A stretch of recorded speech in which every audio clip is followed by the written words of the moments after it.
എല്ലാവർക്കും ലക്ഷ്യയിലേക്ക് സ്വാഗതം. CPO, fireman, assistant salesman തുടങ്ങിയ പരീക്ഷകൾക്ക് വേണ്ടിയുള്ള എക്സാം എക്സ്പ്രസ് സീരീസ് ആണ് നടന്നുകൊണ്ടിരിക്കുന്നത്. ഇന്നിപ്പോൾ നമ്മൾ എക്കണോമിക്സ് പാഠഭാഗമാണ് ചർച്ച ചെയ്യാൻ പോകുന്നത്. അപ്പോൾ എക്കണോമിക്സ് പാഠഭാഗത്ത് നിന്ന് 5 മാർക്ക് മുതൽ 7 മാർക്ക് വരെയുള്ള ചോദ്യങ്ങൾ ഈ പരീക്ഷകൾക്ക് ചോദിക്കുന്നുണ്ട്. ഇപ്പോൾ 10th, +2 ലെവൽ പരീക്ഷകൾക്ക് 5 മാർക്ക് മുതൽ 7 മാർക്ക് വരെയുള്ള ചോദ്യങ്ങൾ കാണുന്നുണ്ട് എക്സാമിന്. നമ്മളിപ്പോൾ പുതിയ ടെക്സ്റ്റ് ബുക്ക്, മാറിയ പാഠഭാഗങ്ങൾ അടിസ്ഥാനപ്പെടുത്തിക്കൊണ്ട് തന്നെയാണ് പഠിപ്പിക്കുന്നത്. അപ്പോൾ 2025-ലും 2024-ലും നടന്ന പ്രധാനപ്പെട്ട 10th ലെവൽ, +2 ലെവൽ പരീക്ഷയുടെ ചോദ്യ പേപ്പറിൽ വെച്ചുകൊണ്ടുള്ള ഡിസ്കഷനാണ്. അതിൽ പുതിയ ടെക്സ്റ്റ് ബുക്കും പഴയ ടെക്സ്റ്റ് ബുക്കും വെച്ചുള്ള ഫാക്ടുകൾ നമ്മൾ കവർ ചെയ്യും. ഓക്കെ, 2025-ൽ നടന്നൊരു ചോദ്യമാണ്. നോക്കിയേ, നികുതി, പൊതുചിലവ് എന്നിവയുമായി ബന്ധപ്പെട്ട് സമ്പദ് വ്യവസ്ഥയിൽ സ്ഥിരത കൈവരിക്കുന്നതിനുള്ള ഗവൺമെന്റ് നയം അറിയപ്പെടുന്നത് എന്താണ്? നികുതിയും പൊതുചെലവ് ഇതുമായിട്ട് ബന്ധപ്പെട്ടുള്ള സ്ഥിരത കൈവരിക്കുന്നതിനുള്ള ഗവൺമെന്റ് നയം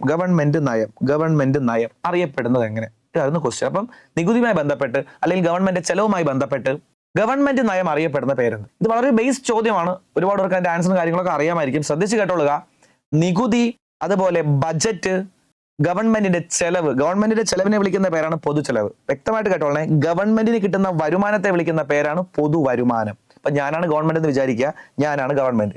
അപ്പൊ എനിക്ക് കിട്ടുന്ന വരുമാനം, ഞാനാണ് ഗവൺമെന്റ്. അപ്പൊ ഗവൺമെന്റിന് കിട്ടുന്ന വരുമാനത്തെ വിളിക്കുന്ന പേരാണ് പൊതുവരുമാനം. ഗവൺമെന്റ് നടത്തുന്ന ചെലവുകളെ വിളിക്കുന്ന പേരാണ് പൊതുചെലവ്. ഗവൺമെന്റ് വാങ്ങുന്ന കടത്തെ വിളിക്കുന്ന പേരാണ് പൊതുകടം. ഇത്രയേ ഉള്ളൂ. ഇംഗ്ലീഷിൽ പബ്ലിക് റവന്യൂ എന്ന് പറയും പൊതുവരുമാനം, പബ്ലിക് എക്സ്പെൻഡിച്ചർ എന്ന് പറയും പൊതുചെലവ്, പബ്ലിക് ഡെറ്റ് എന്ന് പറയും പൊതുകടം. അപ്പോ ശ്രദ്ധിക്കണം, ഒരു ഗവൺമെന്റിന് കിട്ടുന്ന വരുമാനം, അപ്പൊ നികുതിയാകാം, നികുതി അല്ലാതെയാകാം. ഹെൽമെറ്റ് വയ്ക്കാതെ പോയി ഫൈൻ അടിച്ചു, ഗവൺമെന്റിന് വരുമാനം കിട്ടി. അപ്പൊ അങ്ങനെ ഗവൺമെന്റിന് കിട്ടുന്ന വരുമാനത്തെ വിളിക്കുന്ന പേരാണ് പൊതുവരുമാനം. ഗവൺമെന്റ് നടത്തുന്ന ചെലവാണ് പൊതുചെലവ്. ഗവൺമെന്റ് വാങ്ങുന്ന കടമാണ് പൊതുകടം. ആ പൊതുചെലവ്, പൊതുവരുമാനം, പൊതുകടം, അതുപോലെ തന്നെ ഗവൺമെന്റിന്റെ നികുതി, ഇതിനെക്കുറിച്ചൊക്കെ പറയുന്ന നയമാണ് ധനനയം. എന്തോന്ന്? ധനനയം. കാര്യം ഈ കാര്യങ്ങളൊക്കെ തീരുമാനിക്കുന്നത് ആരാണ്? ഗവൺമെന്റ് ആണ്. ഗവൺമെന്റിന്റെ വരുമാനത്തെക്കുറിച്ചും ഗവൺമെന്റ് ചെലവിനെക്കുറിച്ചും ഗവൺമെന്റ് കടത്തെക്കുറിച്ചും അതുപോലെ നികുതിയെക്കുറിച്ചും ഹെൽമെറ്റ് വയ്ക്കാതെ പോയാൽ ഫൈൻ വാങ്ങുന്നതിനെ കുറിച്ചും ഈ കാര്യങ്ങളൊക്കെ തീരുമാനിക്കുന്ന ആരാണ്? ഗവൺമെന്റ് ആണ്. ഇതെല്ലാം ഗവൺമെന്റിന്റെ നയങ്ങളാണ്. അതുകൊണ്ട് തന്നെ ഈ നയത്തെ വിളിക്കുന്ന പേരാണ് ധനനയം. അപ്പോൾ ഗവൺമെന്റിന്റെ വരുമാനം, ഗവൺമെന്റ് ചെലവ്, ഗവൺമെന്റ് കടം, ഏത് നയം? ധനനയം. അപ്പൊ നികുതി ആലോചിക്കുക. നികുതി എന്ന് പറഞ്ഞാൽ ഗവൺമെന്റിന് കിട്ടുന്ന വരുമാനം. ജനങ്ങൾ ഗവൺമെന്റിന് കൊടുക്കുന്ന വരുമാനമാണ് എന്തോന്ന്? നികുതി. അപ്പൊ അത് എന്ത് നയമാണ്? ധനനയം. പിടികിട്ടോ? ഇനി മറ്റൊരു നയമുണ്ട്, RBIയുടെ നയം. അതും പഠിക്കാനുണ്ട്. 10ാം ക്ലാസ്സിലെ പാഠഭാഗത്ത് പഠിക്കാനുണ്ട്. RBIയുടെ നയം. RBIയുടെ നയം എന്ന് പറയുന്നത് പണനയം. അവിടെ പ്രധാനമായിട്ട് വരുന്ന കാര്യമാണ് bank rate, repo rate, reverse repo rate, ഇങ്ങനെയുള്ള കുറെ കാര്യങ്ങൾ. RBI വിലക്കയറ്റവും അതുപോലെ പണപ്പെരുപ്പവും പണച്ചുരുക്കവും ഒക്കെ നിയന്ത്രിക്കാൻ വേണ്ടി, അല്ലെങ്കിൽ സാമ്പത്തിക പ്രശ്നം കൈവരിക്കാൻ വേണ്ടി, നമ്മുടെ എക്കോണമിയിൽ, നമ്മുടെ സമ്പദ് വ്യവസ്ഥയിൽ സാമ്പത്തിക പ്രശ്നം കൈവരിക്കാൻ വേണ്ടി RBI കുറെ കാര്യങ്ങൾ ചെയ്യും. അതിനെ വിളിക്കുന്ന പേരാണ് പണനയം. അപ്പോൾ ഒരു പക്ഷെ അടുത്ത എക്സാമിന്റെ ചോദ്യം ഇതായിരിക്കാം: സമ്പദ് വ്യവസ്ഥയിൽ സ്ഥിരത കൈവരിക്കുന്നതിന് വേണ്ടി, അല്ലെങ്കിൽ വിലക്കയറ്റം നിയന്ത്രിക്കുന്നതിന് വേണ്ടി, അല്ലെങ്കിൽ പണപ്പെരുപ്പമൊക്കെ നിയന്ത്രിക്കുന്നതിന് വേണ്ടി RBIയുടെ നയം എന്താണ്? പണനയം. സമ്പദ് വ്യവസ്ഥയിൽ സ്ഥിരത കൈവരിക്കുന്നതിന് വേണ്ടി സെൻട്രൽ ഗവൺമെന്റ് നയമാണ് ധനനയം. രണ്ടും കൂടെ അങ്ങോട്ടും മാറിപ്പോകരുത്. പണനയത്തിന്റെ ഇംഗ്ലീഷ് മോണിറ്ററി പോളിസി. ധനനയത്തിന്റെ English fiscal, FISCAL, fiscal policy. ഇത്രയേ ഉള്ളൂ. ഓക്കെ, ഇംഗ്ലീഷ് വേർഡ് ഒരുപക്ഷെ ചോദിക്കാം പരീക്ഷയ്ക്ക്. ബട്ട് 10th ലെവൽ, +2 ലെവൽ എന്ന് പറഞ്ഞിട്ട് കാര്യമില്ല. ഒരുപക്ഷെ അവർ ക്വസ്റ്റ്യൻ ചോദിക്കുമ്പോൾ ഫിസ്കൽ എന്ന വേർഡ് ഉപയോഗിക്കാം. ഓക്കെ, അതുകൊണ്ട് ഈ 2 വേർഡും കൂടി അറിഞ്ഞിരിക്കുക. അപ്പൊ ഇത്രയേ ഉള്ളൂ. സാമ്പത്തിക പ്രശ്നം കൈവരിക്കാൻ വേണ്ടി RBI ചെയ്യുന്ന നയമാണ് പണനയം. സാമ്പത്തിക പ്രശ്നം കൈവരിക്കാൻ വേണ്ടി സെൻട്രൽ ഗവൺമെന്റ് ചെയ്യുന്ന നയമാണ് ധനനയം. ഇനി ധനനയത്തെ കുറിച്ചാണ് ചോദ്യം വന്നേക്കുന്നത്. ഇത് നിങ്ങളുടെ മാറിയ ടെക്സ്റ്റ് ബുക്കിൽ 7ാം ക്ലാസ്സിലാണ് നമുക്ക് ഈ ചാപ്റ്റർ പഠിക്കേണ്ടത്. ബജറ്റും സമ്പദ്ഘടനയും. 7ാം ക്ലാസ്സിലെ ബജറ്റും സമ്പദ്ഘടനയും എന്ന് പറയുന്ന ഭാഗത്താണ് ഈ ടോപ്പിക് വരുന്നത്. ഈ ചോദ്യമൊക്കെ വരുന്ന ആ പാഠഭാഗത്താണ്. പുതിയ ടെക്സ്റ്റ് ബുക്കിൽ 7ാം ക്ലാസ്സിലെ ബജറ്റും സമ്പദ്ഘടനയും പഠിച്ചോളുക. ഓക്കെ, അപ്പോൾ ആ ഭാഗത്താണ് ധനനയം കൊടുത്തേക്കുന്നത്. നമുക്ക് ധനനയവുമായി ബന്ധപ്പെട്ട് പിന്നീട് പരീക്ഷയ്ക്ക് വെച്ച കുറച്ച് ചോദ്യങ്ങളും അതുമായിട്ടുള്ള ഫാക്ടുകൾ നമുക്കൊന്ന് ഡിസ്കസ് ചെയ്യാം. പ്രധാനമായിട്ടും ആ മാറിയ ടെക്സ്റ്റ് ബുക്ക് വെച്ചിട്ടുള്ള കാര്യങ്ങളാണ് പഠിക്കുന്നത്. ഓക്കെ, അടുത്ത ക്വസ്റ്റ്യൻ നോക്കിയാൽ, താഴെ കൊടുത്ത പ്രസ്താവനകളിൽ സർക്കാർ ധനനയത്തിന്റെ ലക്ഷ്യങ്ങളുമായി യോജിക്കുന്നവ ഏതല്ല? സർക്കാരിന്റെ ധനനയം. അപ്പോൾ ക്വസ്റ്റ്യൻ ഓൾറെഡി അവർ പറഞ്ഞിട്ടുണ്ട്, സർക്കാരിന്റെ നയമാണ് ധനനയം. കണ്ട, ക്വസ്റ്റ്യൻ കൊടുത്തേക്കുന്നത് അങ്ങനെയാണ്, സർക്കാർ ധനനയത്തിൻ്റെതാണ്. സർക്കാർ ധനനയം പേരെ തന്നെ ഉണ്ട്, സർക്കാരിന്റെ നയം, ധനനയം. അപ്പൊ സർക്കാർ ധനനയത്തിന്റെ ലക്ഷ്യങ്ങൾ എന്തൊക്കെയാണ്? അത് നോക്കി, സാമ്പത്തിക സ്ഥിരത കൈവരിക്കുക. അത് ഓൾറെഡി നമ്മൾ പഠിച്ചതേ ഉള്ളൂ. സർക്കാരിന്റെ പ്രധാനപ്പെട്ട ലക്ഷ്യമാണ് തോന്നുന്നത് സാമ്പത്തിക സ്ഥിരത കൈവരിക്കുക. ഇപ്പൊ പഠിച്ചതേ ഉള്ളൂ. ഓക്കെ, അതിനു വേണ്ടിയുള്ള നയമാണ് ധനനയം. സാമ്പത്തിക സ്ഥിരത കൈവരിക്കുക, ധനനയം. നോക്കാം. അടുത്തത്, തൊഴിലവസരങ്ങൾ സൃഷ്ടിക്കുക. പഠിച്ചു വെച്ചോളുക. തൊഴിലവസരങ്ങൾ സൃഷ്ടിക്കുക എന്നുള്ളതും ഗവൺമെന്റ് നയമാണ്. ഗവൺമെന്റ് നയമാണെങ്കിൽ അതിനെ വിളിക്കുന്ന പേരാണ് ധനനയം. അത്രയേ ഉള്ളൂ. പിടികിട്ടു. തൊഴിലവസരങ്ങൾ സൃഷ്ടിക്കുക എന്ന് പറയുന്നത് നമ്മുടെ ഗവൺമെന്റിന്റെ നയമാണ്. അതുകൊണ്ട് തന്നെ അത് അറിയപ്പെടുന്നത് ധനനയം. അപ്പൊ അതും ധനനയത്തിന്റെ ലക്ഷ്യമാണ്. നമുക്ക് അനാവശ്യ ചെലവുകൾ നിയന്ത്രിക്കുക. കേട്ടാ, ചെലവുമായി ബന്ധപ്പെട്ട നയമാണെന്ന് തൊട്ട് മുന്നത്തെ ക്വസ്റ്റ്യൻ നമ്മൾ പഠിച്ചതേ ഉള്ളൂ. ഗവൺമെന്റിന്റെ ചെലവുമായി ബന്ധപ്പെട്ട നയമാണ് ധനനയം. അപ്പൊ അനാവശ്യമായി ചെലവുകൾ ചെയ്യരുത്. ജനങ്ങൾക്ക് ആവശ്യമായ കാര്യങ്ങൾ മാത്രമേ ചെയ്യാവൂ. ജനങ്ങൾക്ക് എന്താണോ ആവശ്യം അത് വേണം ചെയ്യാൻ. പിടികിട്ടു. അല്ലാതെ അനാവശ്യമായി കുറെ പൈസ ചെലവാക്കിയത് കൊണ്ട് കാര്യമൊന്നുമില്ല. ഗവൺമെന്റ് പൈസ ചെലവാക്കുമ്പോൾ ജനങ്ങൾക്ക് എന്താണോ ആവശ്യം അത് വേണം നടപ്പിലാക്കാൻ. അതുകൊണ്ട് തന്നെ അനാവശ്യമായ ചെലവുകൾ നിയന്ത്രിക്കുക എന്നുള്ളതും ഗവൺമെന്റിന്റെ നയമാണ്. അതുകൊണ്ട് വിളിക്കുന്നതാണ് ധനനയം. അപ്പൊ ഇതെല്ലാം ഗവൺമെന്റ് കൈകാര്യം ചെയ്യുന്ന കാര്യമാണ്. അതുകൊണ്ട് തന്നെ ഇത് അറിയപ്പെടുന്നതാണ് ധനനയം. ഇത് മൂന്നും ശരിയാണ്. ഓപ്ഷൻ ബി വരും. 1, 2, 3. അപ്പൊ എന്തൊക്കെയാണ്? സാമ്പത്തിക സ്ഥിരത കൈവരിക്കുക, തൊഴിലവസരങ്ങൾ സൃഷ്ടിക്കുക, അനാവശ്യ ചെലവുകൾ നിയന്ത്രിക്കുക. ഇതെല്ലാം എന്ത് തന്നെയാണ്? സർക്കാരിന്റെ നയമാണ്. അതുകൊണ്ട് തന്നെ എന്താണ്? ധനനയമാണ്. പഠിച്ചു വെച്ചോളുക. 2025 നടന്ന മറ്റൊരു പരീക്ഷയുടെ ചോദ്യം. ഈ ചോദ്യം ചോദിച്ചതും 2025 നടന്ന പരീക്ഷയ്ക്കാണ്. Lab assistant exam. 10th level exam ആണ്. ലാബ് അസിസ്റ്റന്റ് പരീക്ഷയ്ക്ക് ക്വസ്റ്റൻ ആണ് നമ്മളിപ്പോൾ പറഞ്ഞത്. ഇത് അടുത്ത ഡിസ്കസ് ചെയ്യാൻ പോകുന്ന ക്വസ്റ്റൻ നോക്ക്. ഇന്ത്യൻ ആദായ നികുതി നിയമം 1961 പ്രകാരം കേന്ദ്ര സർക്കാർ പിരിക്കുന്ന പ്രത്യക്ഷ നികുതി ഏതാണ്? ഇതും അതേ പരീക്ഷയ്ക്ക് 2025 നടന്ന ലാബ് അസിസ്റ്റന്റ് എക്സാമിന് വെച്ച ക്വസ്റ്റൻ. 10th ലെവൽ പരീക്ഷയാണ്. ഈ ക്വസ്റ്റനിൽ തന്നെ നമുക്കൊരു ഫാക്ട് പഠിക്കാൻ പറ്റും. നോക്ക്, ഇന്ത്യൻ ആദായ നികുതി നിയമം 1961 പ്രകാരം. അപ്പൊ ഇൻകം ടാക്സ് ആക്ട് വർഷം എന്നാണ്? 1961. പഠിച്ചു വയ്ക്കും. ഒരുപക്ഷെ അടുത്ത ക്വസ്റ്റ്യൻ അതായിരിക്കും. ആദായ നികുതി നിയമം എന്ന് 1961 പഠിച്ചു വെച്ചോളുക. അപ്പൊ ആദായ നികുതി നിയമം 61 പ്രകാരം കേന്ദ്ര ഗവൺമെന്റ് പിരിക്കുന്ന പ്രത്യക്ഷ നികുതി ഏതൊക്കെയാണ് ക്വസ്റ്റ്യൻ. കേന്ദ്ര ഗവൺമെന്റ് പിരിക്കുന്ന നികുതി ആയിരിക്കണം, പ്രത്യക്ഷ നികുതി ആയിരിക്കണം. കേന്ദ്ര ഗവൺമെന്റ് പിരിക്കുന്ന നികുതി ആയിരിക്കണം, പ്രത്യക്ഷ നികുതി ആയിരിക്കണം. നോക്ക്, കേന്ദ്ര ഗവൺമെന്റ് പിരിക്കുന്ന നികുതി, പ്രത്യക്ഷ നികുതി. അത് നോക്കിയാൽ വ്യക്തിഗത ആദായ നികുതി, ഇൻകം ടാക്സ്. ഇൻകം ടാക്സ് എന്ന് പറയുന്നത് ഇപ്പൊ നമ്മൾ PSC ടെസ്റ്റ് ചെയ്ത് ജോലി കയറി കഴിഞ്ഞാലും നമ്മൾ കേരളത്തിനകത്തൊരു ബിസിനസ് ചെയ്ത് കഴിഞ്ഞാലും നമുക്കൊരു വരുമാനം ഉണ്ടെങ്കിൽ ആ വരുമാനം ഒരു നിശ്ചിത ലെവലിന് അപ്പുറത്തോട്ട് പോയി കഴിഞ്ഞാൽ ഗവൺമെന്റിലോട്ട് എന്തടയ്ക്കണം? ടാക്സ് അടയ്ക്കണം. നമുക്കൊരു വരുമാനമുണ്ട്, അത് ബിസിനസ് ചെയ്തായാലും ശരി, അതല്ലാതെ സർക്കാർ ജോലി ചെയ്താലും ശരി, എങ്ങനെയാലും ശരി, നമുക്കൊരു വരുമാനം ഉണ്ടെങ്കിൽ ആ വരുമാനം ഒരു ലെവലിന് അപ്പുറത്തോട്ട് പോയി കഴിഞ്ഞാൽ ഗവൺമെന്റിലോട്ട് ടാക്സ് അടയ്ക്കണം. അതിനെ വിളിക്കുന്ന പേരാണ് ഇൻകം ടാക്സ്, ആദായ നികുതി. അങ്ങനെ നമ്മൾ അടയ്ക്കുന്ന ടാക്സ് നമ്മൾ അടയ്ക്കുന്നത് കേന്ദ്ര ഗവൺമെന്റിനാണ്. ആർക്കാണ്? കേന്ദ്ര ഗവൺമെന്റ്. അപ്പൊ ഇൻകം ടാക്സ് അടയ്ക്കുന്ന ആർക്കാണ്? കേന്ദ്ര ഗവൺമെന്റിന്. നിങ്ങൾ ജോലി ചെയ്യുന്നത് കേരളത്തിലായിരിക്കാം, കേരള ഗവൺമെന്റിന് വേണ്ടിയായിരിക്കാം, ബിസിനസ് ചെയ്യുന്നത് കേരളത്തിലായിരിക്കാം. പക്ഷെ വരുമാനം ഉണ്ടെങ്കിൽ വരുമാനം ഒരു ലെവൽ കഴിഞ്ഞാൽ അതിനടയ്ക്കുന്ന ടാക്സ് അടയ്ക്കുന്ന എവിടെയാണ്? കേന്ദ്ര ഗവൺമെന്റാണ്. പഠിച്ചു വെച്ചോ, ഇൻകം ടാക്സ് അടയ്ക്കുന്നത് കേന്ദ്ര ഗവൺമെന്റ്. ഓക്കെ, രണ്ടാമത് നോക്കിയേ, കോർപ്പറേറ്റ് നികുതി. എന്താണ് കോർപ്പറേറ്റ് നികുതി? ഞാനൊരു കമ്പനി സ്റ്റാർട്ട് ചെയ്തു, കമ്പനീസ് ആക്ട് പ്രകാരം ഞാൻ രജിസ്റ്റർ ചെയ്തു. അപ്പോൾ ഗവൺമെന്റ് എന്റെ കമ്പനിയുടെ ലാഭത്തിന് മേൽ എന്ത് ഈടാക്കും? ടാക്സ് ഈടാക്കും. അതിനെ വിളിക്കുന്നതാണ് കോർപ്പറേറ്റ് ടാക്സ്. കമ്പനികളുടെ ലാഭത്തിന് മേൽ ഈടാക്കുന്ന നികുതി. കമ്പനികളുടെ ലാഭത്തിന് മേൽ ഈടാക്കുന്ന നികുതി. നിങ്ങൾ എവിടെ കമ്പനി സ്റ്റാർട്ട് ചെയ്താലും, ഏത് സംസ്ഥാനത്ത് കമ്പനി സ്റ്റാർട്ട് ചെയ്താലും കമ്പനീസ് ആക്ട് പ്രകാരം രജിസ്റ്റർ ചെയ്തിട്ടുണ്ടെങ്കിൽ എന്തടയ്ക്കണം? കോർപ്പറേറ്റ് ടാക്സ് അടയ്ക്കണം. അത് അടയ്ക്കുന്നത് ആർക്കാണ്? കേന്ദ്ര ഗവൺമെന്റ്. നിങ്ങൾ എവിടെയാണ് കമ്പനി സ്റ്റാർട്ട് ചെയ്താലും അടയ്ക്കുന്ന ടാക്സ് എവിടെയാണ്? കേന്ദ്ര ഗവൺമെന്റിന്. അപ്പോൾ കോർപ്പറേറ്റ് ടാക്സും അടയ്ക്കുന്നത് എവിടെയാണ്? കേന്ദ്ര ഗവൺമെന്റിനാണ്. പിടികിട്ടു. അപ്പൊ നോക്ക്, വ്യക്തിഗത ആദായ നികുതി സെൻട്രൽ ഗവൺമെന്റ്, കോർപ്പറേറ്റ് നികുതി സെൻട്രൽ ഗവൺമെന്റ്. പിടികിട്ടോ? അതുപോലെ നോക്കി, കേന്ദ്ര ചരക്ക് സേവന നികുതി, അതായത് സെൻട്രൽ GST. അത് പേര് കേൾക്കുമ്പോൾ നമുക്കറിയാം, സെൻട്രൽ GST. സെൻട്രൽ GST നമ്മൾ പിരിക്കുന്ന ആര് തന്നെയാണ്? കേന്ദ്ര ഗവൺമെന്റ് ആണ്. SGST എന്താണ്? State GST. അത് പിരിക്കുന്ന ആരാണ്? സംസ്ഥാന സർക്കാർ. കാര്യം സ്റ്റേറ്റ് ആണ്. പിടികിട്ടു. അപ്പൊ നോക്ക്, സെൻട്രൽ GST, കേന്ദ്ര ചരക്ക് സേവന നികുതി എന്ന് പറയുന്നത് പിരിക്കുന്നത് കേന്ദ്ര ഗവൺമെന്റ് തന്നെയാണ്. പക്ഷെ ചരക്ക് സേവന നികുതി ഒരു പ്രത്യക്ഷ നികുതിയല്ല, അതൊരു പരോക്ഷ നികുതിയാണ്. ശ്രദ്ധിക്കേണ്ട കാര്യം, നമ്മൾ ആദ്യം പഠിച്ച രണ്ടെണ്ണം, വ്യക്തിഗത ആദായ നികുതിയും കോർപ്പറേറ്റ് നികുതിയും ഒരു പ്രത്യക്ഷ നികുതിയാണ്, ഡയറക്റ്റ് ടാക്സ് ആണ്. കാരണം ആ ടാക്സ് ഈടാക്കുന്നത് ഒരാളുടെ വരുമാനത്തിന് മേലാണ്. അപ്പൊ ഒരാളുടെ വരുമാനത്തിന് മേലോ ഒരു കമ്പനിയുടെ ലാഭത്തിന് മേലോ ഒക്കെ നികുതി ഈടാക്കിയാൽ അതാണ് പ്രത്യക്ഷ നികുതി. സിമ്പിൾ ആയിട്ട് പറഞ്ഞത്, ഏറ്റവും സിമ്പിൾ ഡെഫിനിഷനാണ്. നമുക്ക് വലിയ ഡെഫിനിഷൻ പിന്നീട് നോക്കാം. ഇപ്പൊ ഞാൻ ഈ ക്വസ്റ്റ്യൻ എക്സ്പ്ലെയിൻ ചെയ്യുകയാണ്. അപ്പോൾ ഒരാളുടെ വരുമാനത്തിന് മേൽ അല്ലെങ്കിൽ ഒരു കമ്പനിയുടെ ലാഭത്തിന് മേൽ നികുതി ഈടാക്കിയാൽ അതാണ് ഡയറക്റ്റ് ടാക്സ് എന്ന് പറയുന്നത്, പ്രത്യക്ഷ നികുതി എന്ന് പറയുന്നത്. കാര്യം നോക്ക്, ഇൻകം ടാക്സ് ആയാലും കോർപ്പറേറ്റ് ടാക്സ് ആയാലും വരുമാനത്തിന് മേൽ ഈടാക്കിയ നികുതിയാണ്. കമ്പനിയുടെ ലാഭം വരുമാനമാണ്, വ്യക്തിയുടെ വരുമാനം, അതാണ് ഡയറക്റ്റ് ടാക്സ്. ഇനി സാധനങ്ങൾക്കും സേവനങ്ങൾക്കും നികുതി ഈടാക്കിയാൽ അതാണ് ഇൻഡയറക്റ്റ് ടാക്സ് എന്ന് പറയുന്നത്. സാധനങ്ങൾക്കും സേവനങ്ങൾക്കും, ഇതൊരു സിമ്പിൾ ഡെഫിനിഷനാണ്. മെയിൻ ഡെഫിനിഷൻ നമുക്ക് പിന്നീട് പഠിക്കാം. ഇതൊരു സിമ്പിൾ ഡെഫിനിഷനാണ്. ഈ ക്വസ്റ്റ്യൻ എക്സ്പ്ലെയിൻ ചെയ്യാൻ വേണ്ടി മാത്രം പറയുന്നത്, നമ്മളിത് കഴിഞ്ഞ വർഷം പഠിക്കും. അപ്പൊ സാധനങ്ങൾക്കും സേവനങ്ങൾക്കും ഈടാക്കുന്ന നികുതിയാണ് എന്തോന്ന്? ഇൻഡയറക്റ്റ്, പരോക്ഷ നികുതി എന്ന് പറയുന്നത്. ഇവിടെ നോക്കിയടാ, കേന്ദ്ര ചരക്ക് സേവന നികുതി, ഗുഡ്സ് ആൻഡ് സർവീസ് ടാക്സ്. കണ്ട, സാധനങ്ങളും സേവനങ്ങളും, ഗുഡ്സ് ആൻഡ് സർവീസ്, സാധനവും സേവനവും, അതിനീടാക്കുന്ന നികുതി എന്താണ്? ഇൻഡയറക്റ്റ്, പരോക്ഷമാണ്. പഠിച്ചു വെച്ചോളേ. അപ്പോൾ GST എന്താണ്? ഇൻഡയറക്റ്റ് ആണ്. GST എന്താണ്? ഇൻഡയറക്റ്റ്.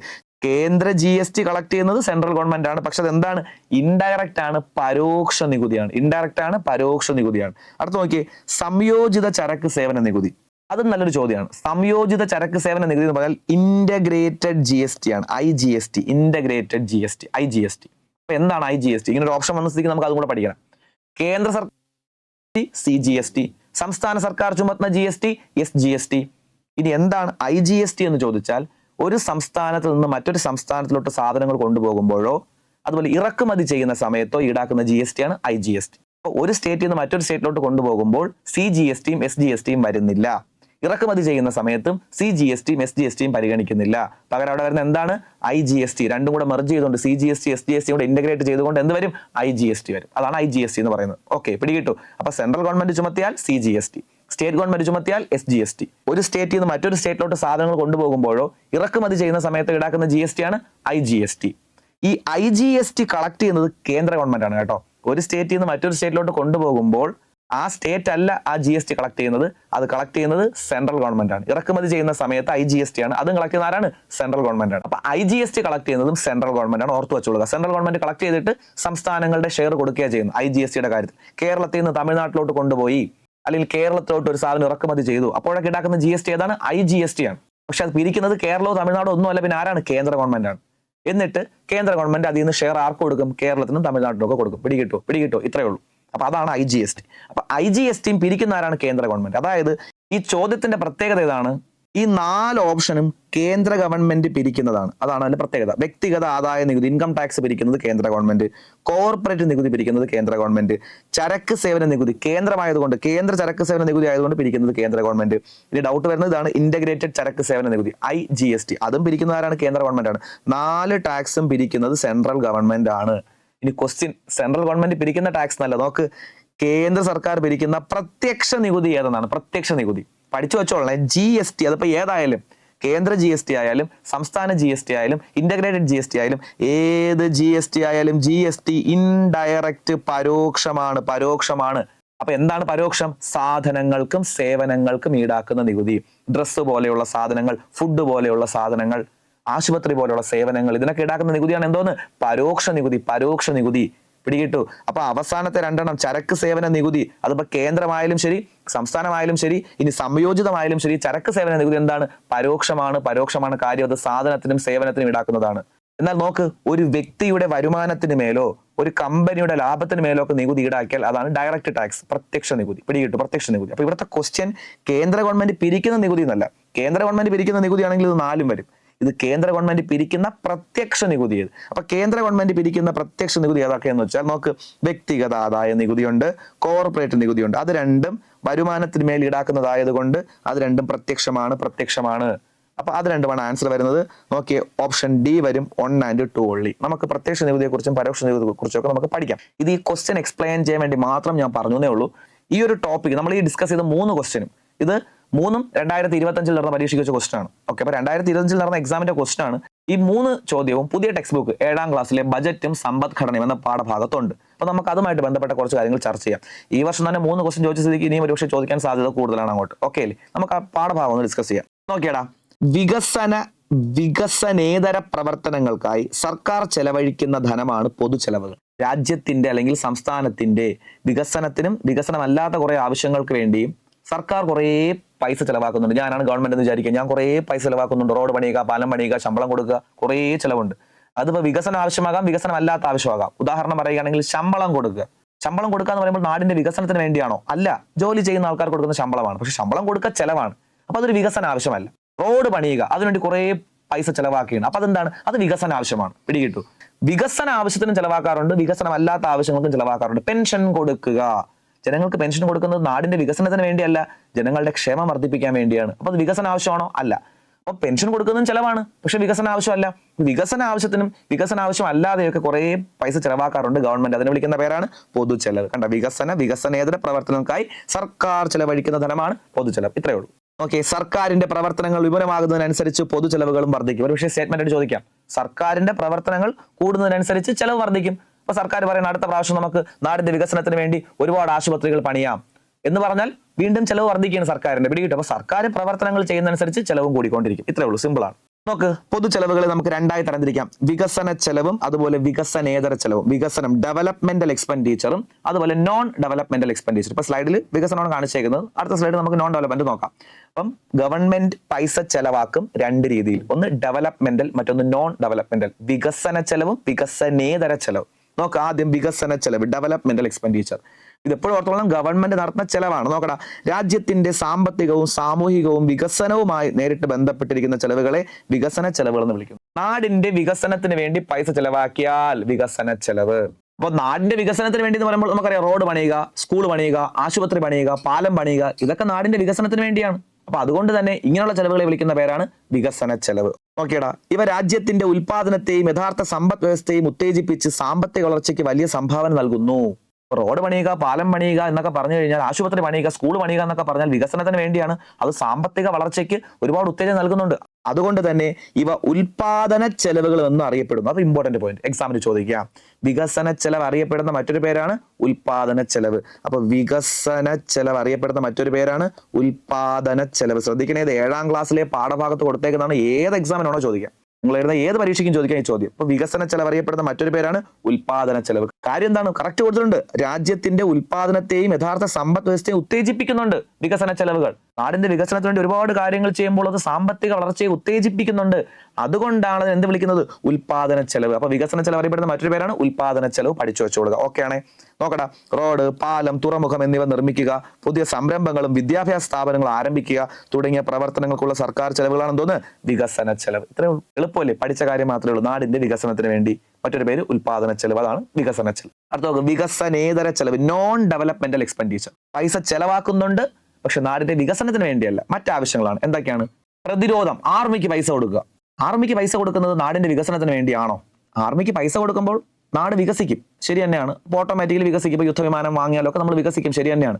പക്ഷെ ആർമിക്ക് പൈസ കൊടുക്കുന്നത് വികസിക്കുക എന്ന ലക്ഷ്യത്തോടു കൂടിയല്ല, സുരക്ഷ ഉറപ്പാക്കുക എന്ന ലക്ഷ്യത്തോടു കൂടിയാണ്. ആർമിക്ക് വേണ്ടി നമ്മൾ എത്ര പൈസ ചെലവാക്കിയാലും അതിനനുസരിച്ച് വികസനമൊക്കെ ഉണ്ടാകുമായിരിക്കാം, അത് രണ്ടാമത്തെ കാര്യം. പക്ഷെ ലക്ഷ്യം എന്താണ്? ഡിഫൻസിന് പൈസ കൊടുക്കുമ്പോൾ, പ്രതിരോധത്തിന് പൈസ കൊടുക്കുമ്പോൾ, ആർമിക്ക് പൈസ കൊടുക്കുമ്പോൾ ഒറ്റ ലക്ഷ്യമുള്ള സുരക്ഷ ഉറപ്പാക്കുക. ശമ്പളം കൊടുക്കുക വികസിക്കാൻ വേണ്ടിയാണ്, അല്ലെ ചെയ്യുന്ന ജോലിക്ക് കൊടുക്കുന്നതാണ്. പെൻഷൻ കൊടുക്കുക ജനങ്ങളുടെ ക്ഷേമം വർദ്ധിപ്പിക്കാൻ വേണ്ടിയാണ്. സബ്സിഡി കൊടുക്കുക അതുപോലെ തന്നെ ക്ഷേമം വർദ്ധിപ്പിക്കാൻ വേണ്ടി, അങ്ങനെ കാര്യങ്ങൾക്ക് വേണ്ടിയാണ്. അപ്പൊ ഇതൊന്നും വികസനത്തിന് വേണ്ടിയല്ല, പക്ഷെ ചെലവുകളാണ്. അതിനെ വിളിക്കുന്ന പേരാണ് വികസനേതര ചെലവ്, നോൺ ഡെവലപ്മെന്റൽ എക്സ്പെൻഡിച്ചർ. നോക്കിയേ, രാജ്യ താല്പര്യത്തിനും പൊതുസേവനങ്ങൾക്കുമായി സർക്കാർ നിരന്തരം വഹിക്കുന്ന ചെലവ്. രാജ്യ താല്പര്യങ്ങൾക്ക് വേണ്ടി പട്ടാളം, അതുപോലെ പൊതുസേവനങ്ങൾക്ക് ജനങ്ങളെ സേവിക്കാൻ വേണ്ടി പെൻഷൻ, സബ്സിഡി, അതിനു വേണ്ടിയുള്ള ചെലവ്. പിടികിട്ടു. നോക്ക്, പ്രതിരോധം, പലിശ, പെൻഷൻ, മഹാമാരി, പ്രകൃതി ദുരന്തം തുടങ്ങിയവയ്ക്കുള്ള ചെലവുകൾ എന്ത് വരുന്നു? നോൺ ഡെവലപ്മെന്റൽ എക്സ്പെൻഡിച്ചർ വരുന്നു. Non developmental expenditure. പിടികിട്ടുള്ള വികസനേതര ചെലവ്. അപ്പൊ ഇത്രയേ ഉള്ളൂ വികസന ചെലവും വികസനേതര ചെലവും. വികസന ചെലവും വികസനേതര. അപ്പൊ ഗവൺമെന്റ് പൈസ ചെലവാക്കുന്നു, അതാണ് പൊതു ചെലവ്.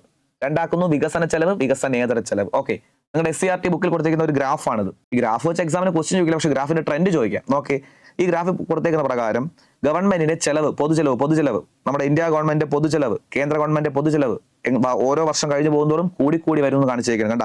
കണ്ട 2018, 19 കഴിഞ്ഞു, 20, 19, 20, 20, 21, 21, 22, ഓരോ വർഷം കഴിഞ്ഞ് പോകുന്നതോറും സർക്കാരിന്റെ ചെലവ് എന്ത് ചെയ്യുകയാണ്? കൂടി വരണം. അങ്ങനെ ചോദിക്കാം, ഒരു സ്റ്റേറ്റ്മെന്റ് ആയിട്ടാണെങ്കിൽ ചോദിക്കാം, ഈ ഗ്രാഫ് വെച്ചുകൊണ്ട് ചോദിക്കാം. ഓരോ വർഷങ്ങൾ കഴിയുന്നതോറും കേന്ദ്ര ഗവൺമെന്റ് പൊതുചെലവ് കൂടിയാണ് വരുന്നത്. ശരിയാണ്, അത്രേ ഉള്ളൂ. അതിനുവേണ്ടി ഗ്രാഫ് കൊടുത്തേക്കുന്നത്. ഓക്കെ അല്ലേ?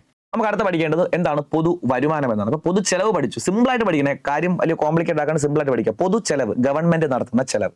അപ്പൊ അടുത്ത വാക്ക് പൊതു വരുമാനം, അതാ പഠിക്കാൻ പോകുന്നത്. പൊതു വരുമാനം കേൾക്കുമ്പോഴറിയാം. പൊതു വരുമാനം എന്ന് കേട്ടാൽ ഗവൺമെന്റിന് കിട്ടുന്ന വരുമാനം. നിങ്ങളുടെ 7ാം ക്ലാസ്സിലെ ബുക്കിനകത്ത് കൊടുത്തിട്ടുണ്ട്. എന്താണ് പൊതു വരുമാനം?